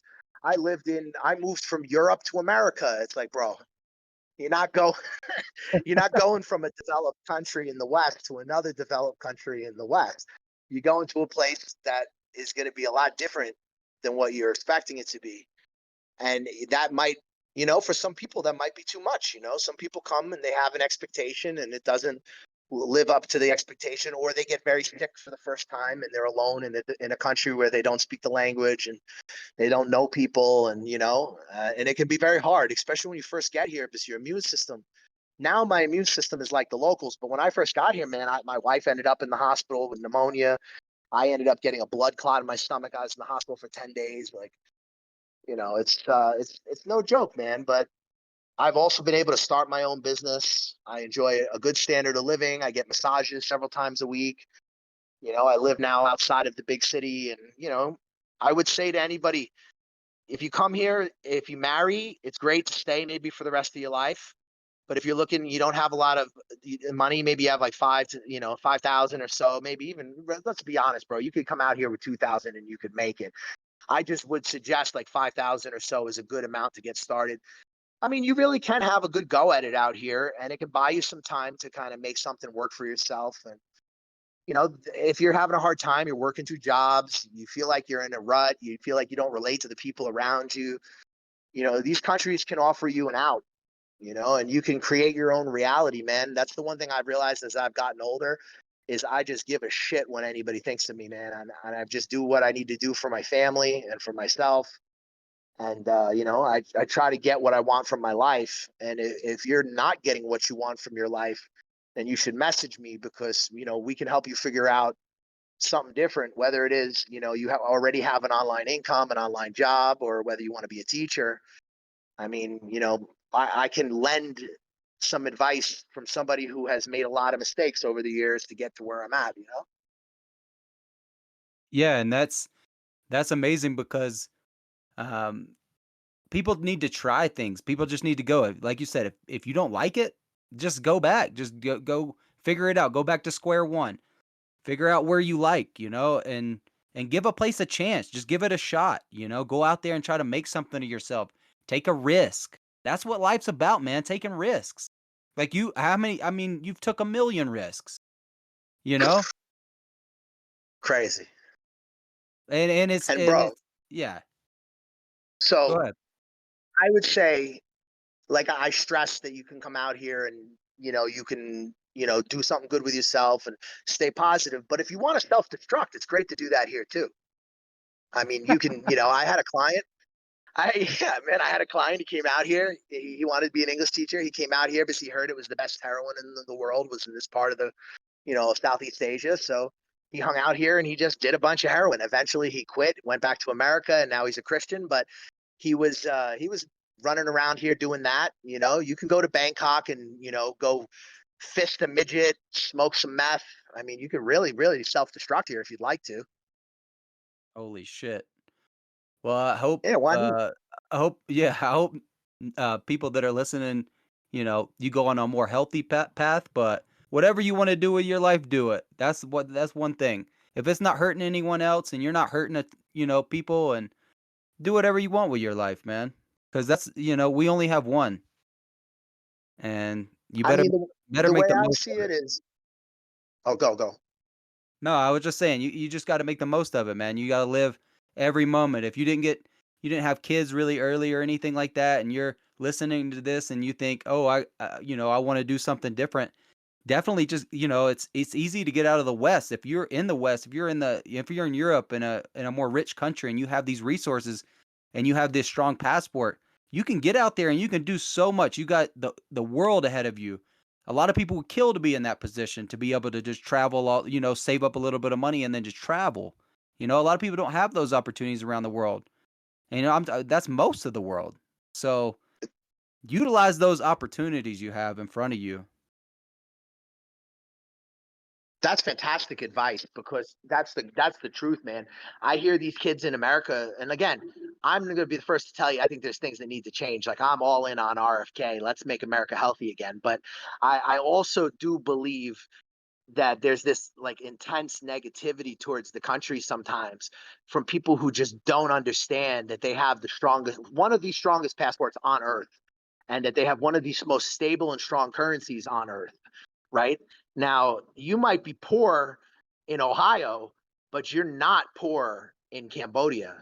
You know, you're not poor in Thailand. You're not poor in Vietnam. You know, you even in some of these Latin American countries, you might have far more capital than you think you do. So it's not, you know, it's easy to look at America and to look at the negative things and like, or even your country if you're from a different Western country. You know, you can look at these things in your society and be like, oh, it's so this, it's so that, but you still have to say at the end of the day, like you have an advantage over like 90% of the world. Like I was talking about earlier in the video, like if you have an African passport, a Middle Eastern passport, it is so much harder for you than it, you know, and having that US passport, like regardless of your race, like you have one of the most strong travel documents in the world. You know, you know what I mean? Like I don't think Americans really understand quite the power that is and the doors that opens. And I think the same could be said for a lot of countries. Europeans travel more; they tend to be a bit more traveled. But you know, I think I've always said this: like we should just give kids money to go and work overseas for a couple of years when they graduate high school rather than go to college. And I'm not talking about backpacking. I mean, like go fit them with a job or something or some NGO or just some ways that we can, you know, start seeing how each other lives. And I think it'll give us more perspective on the things in our countries that are good and the things in our countries that are bad. You know, like I think if you're looking for a utopia, there's no such thing and you're not going to find it. And if you're running away from something, wherever you go, you're going to still be you and you're still going to have all your problems. But if you're looking for inexpensive countries that offer good lifestyles and you want to have a realistic expectations, then the life of an expat can be a very fulfilling life. It just depends what you want from it. Yeah, and yeah, Yeah, and just try it and get out there, like, and get the passport first, you know, because 35% of the United States citizens have passports, which is crazy, and shocking. that's shocking. And how many of those people just use that passport to go to the Bahamas or Mexico, or maybe Paris, Um, or maybe a little Europe trip? But that's the vast majority of that 35%. A lot of people don't explore a lot of United States, and due to propaganda too. A lot of propaganda, you know, hey, don't go here, don't go there. You know, yeah, they do have some places do have safety concerns, but I was talking on a previous podcast about like most of the time you know, you're gonna be fine. You know, they have these instances and then it's highlighted like that's every day. No, that was the one day out of thousands of days. Like, yeah, it did happen, but everywhere has their safety concerns. Just like in the U.S., the U.S. has plenty of safety concerns, especially in urban areas. You know, you could be way more worried about that than you would be in Southeast Asia or something. I felt completely safe in Southeast Asia, you know, but a lot of people are fed this propaganda and they just take it at face value. They don't do any more research, and a lot of what people do anyway. For Southeast Asia, if we just briefly talk about safety, I would say it's 100 times safer than anywhere in the West. You know, including the U.S. or Western Europe. I think you're far safer here. But again, it depends on your lifestyle and what you get involved in. If you're running around owing heroin dealers money in Saigon, and maybe it's not the safest place in the world. But like, if you're just working as an English teacher here, you get more like petty crime, like phone snatchings. You do get some devious stuff like taxi drivers who will try to roofie a foreigner, this kind of stuff. But like, you know, for the most part, it's relatively safe as long as you have common sense.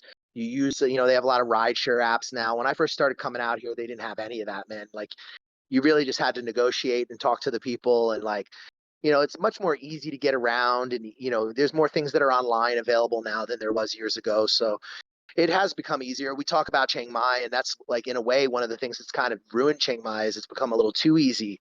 So now everybody and their mother is out there, and you know, that means the city has grown and the infrastructure hasn't caught up necessarily with the growth.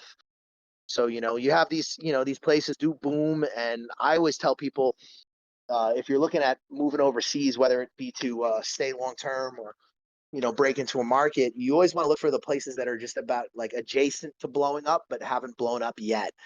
Like, you want, like, if you're looking at retiring or investing, you don't want to look at the place that already everybody knows about. Like, a lot of Americans, they think of Italy or Portugal, and I'm getting an Italian passport, but that's through ancestry, so it makes sense to get it. But from Italy or places like that are not necessarily the best move for every individual, you know.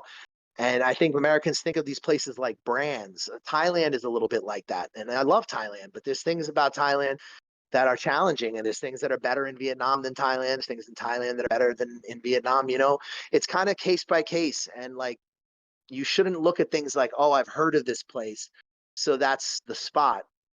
You got to have an open mind, because unless you're following these countries' domestic politics, you may not know what's going on in these countries in a 2024 sense, you know.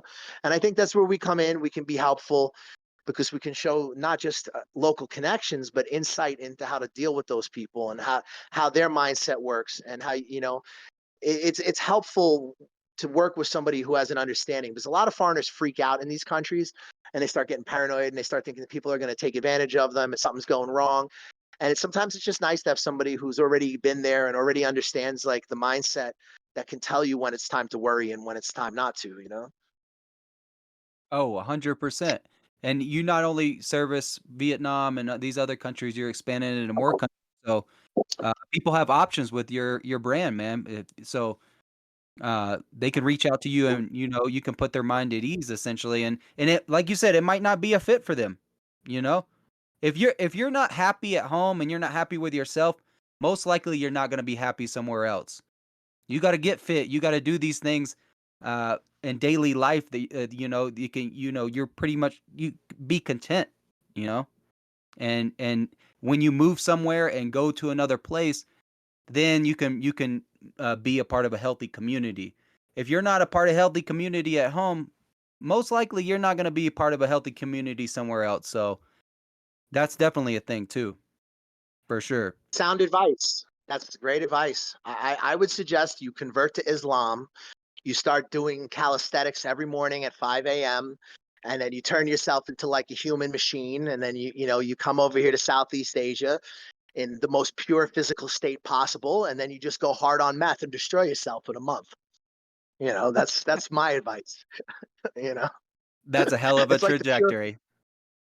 purification before the grand annihilation. But no, but like, all jokes aside, like, listen, you could do whatever you want. Like, I'm a believer in free will, right? But you have a unique opportunity in these countries to do something and to do it the right way. You know, brush your teeth, stay in school, you know, eat your vegetables, behave yourself, and do something with your life, right? Like I said, you know, like, you could go and you could end up dying from fentanyl and living in like Ohio or Philadelphia or something, right?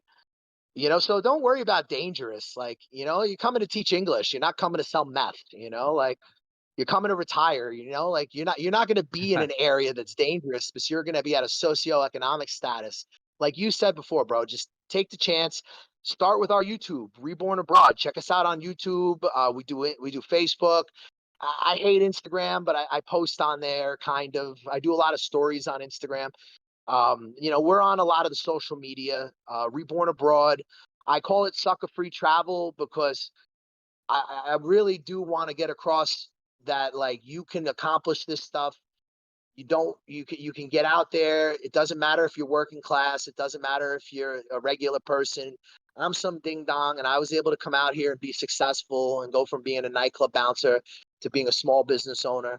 And if I can do that, listen, I'm not going to tell you need to buy my course and that you're going to become a billionaire consultant, because it's a grind. My business is a grind, but it allows me to live in a lifestyle that I wouldn't have been able to do if I didn't take these chances and I didn't pursue these opportunities. And I'm proud of myself. And not many people can make money online. And I've had a lot of guys who are really, they're big in like SEO, and they're big in that world. And they've told me that I've already accomplished the hardest step, and that's to make a few bucks. And you can too. You don't have to come. You can come to these countries. A friend of mine, he came out to Vietnam. He opened up a bakery. He makes comfort food, Midwestern pies and cakes and shit like that. I've had another friend open the first craft brewery in Phnom Penh. Another friend of mine owns a hostel and has a vegan restaurant downstairs. So if teaching is the start, it doesn't need to be the finish. It can just be the beginning of your journey. My wife right now, she's doing a little teacher while she's studying cybersecurity, and she's getting her Google and all that stuff out of the way. So, we're here to help you figure out what you want to do and to just make it a bit easier for you so that you don't get got, you don't get taken advantage of, you don't step off the plane, the taxi driver robs you, your employer doesn't pay you. We're just trying to make it a little bit easier for people who are willing to pay for that convenience. And I've always felt like that's a fair service, and I want to expand. I want to help you figure out where you want to go, where you want to settle down. We do hourly consulting. So, feel free to reach out. And if you're a youngster, get at us. Your big uncle will guide you. If you're older, auntie, uncle, we can help you figure out where you want to settle down. Life is short. And if you're not doing what you want to do and you're unhappy and you're living, in a, here's the thing I just want to touch on before we go.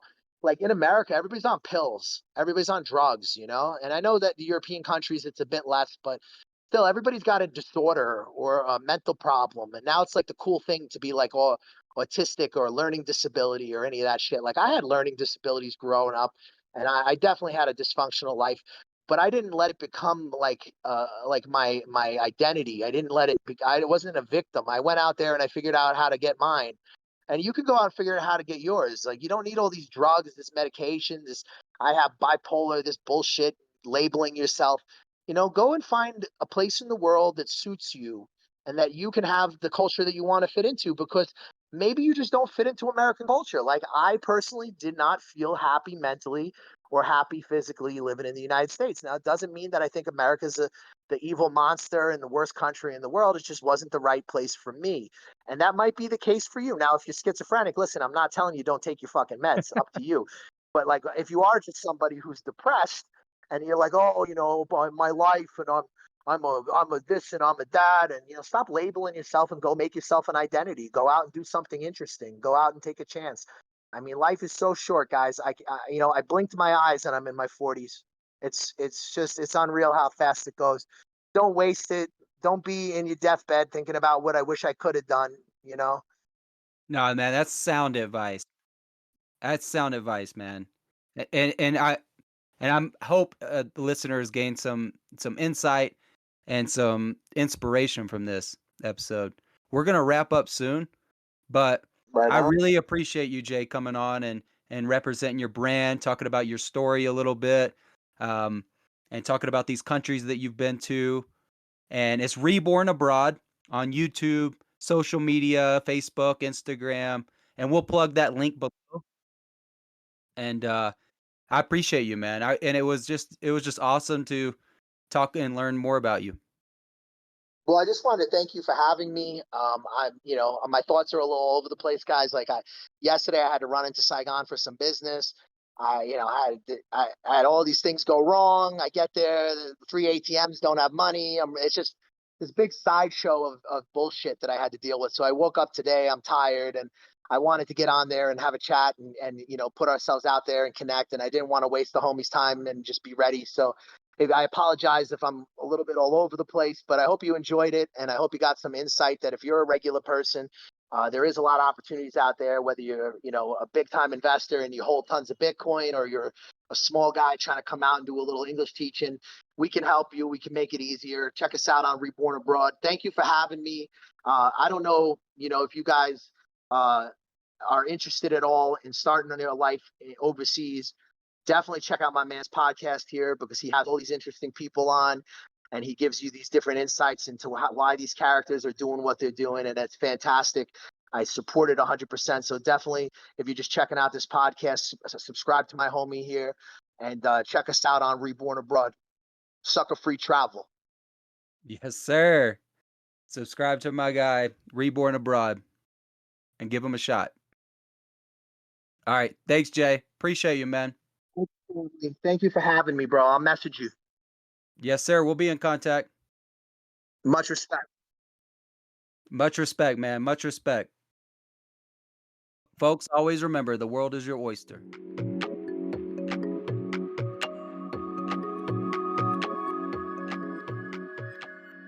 That's a wrap on this episode of People, Places, and Things. Thanks for joining us on this journey. Whether you're dreaming of your next adventure or just love hearing stories from across the globe, we hope we inspired a bit of wanderlust in you today. If you enjoyed this episode, don't forget to subscribe, leave us a review, and share it with fellow travelers. Until next time, keep exploring, keep dreaming, keep discovering new people, places, and things.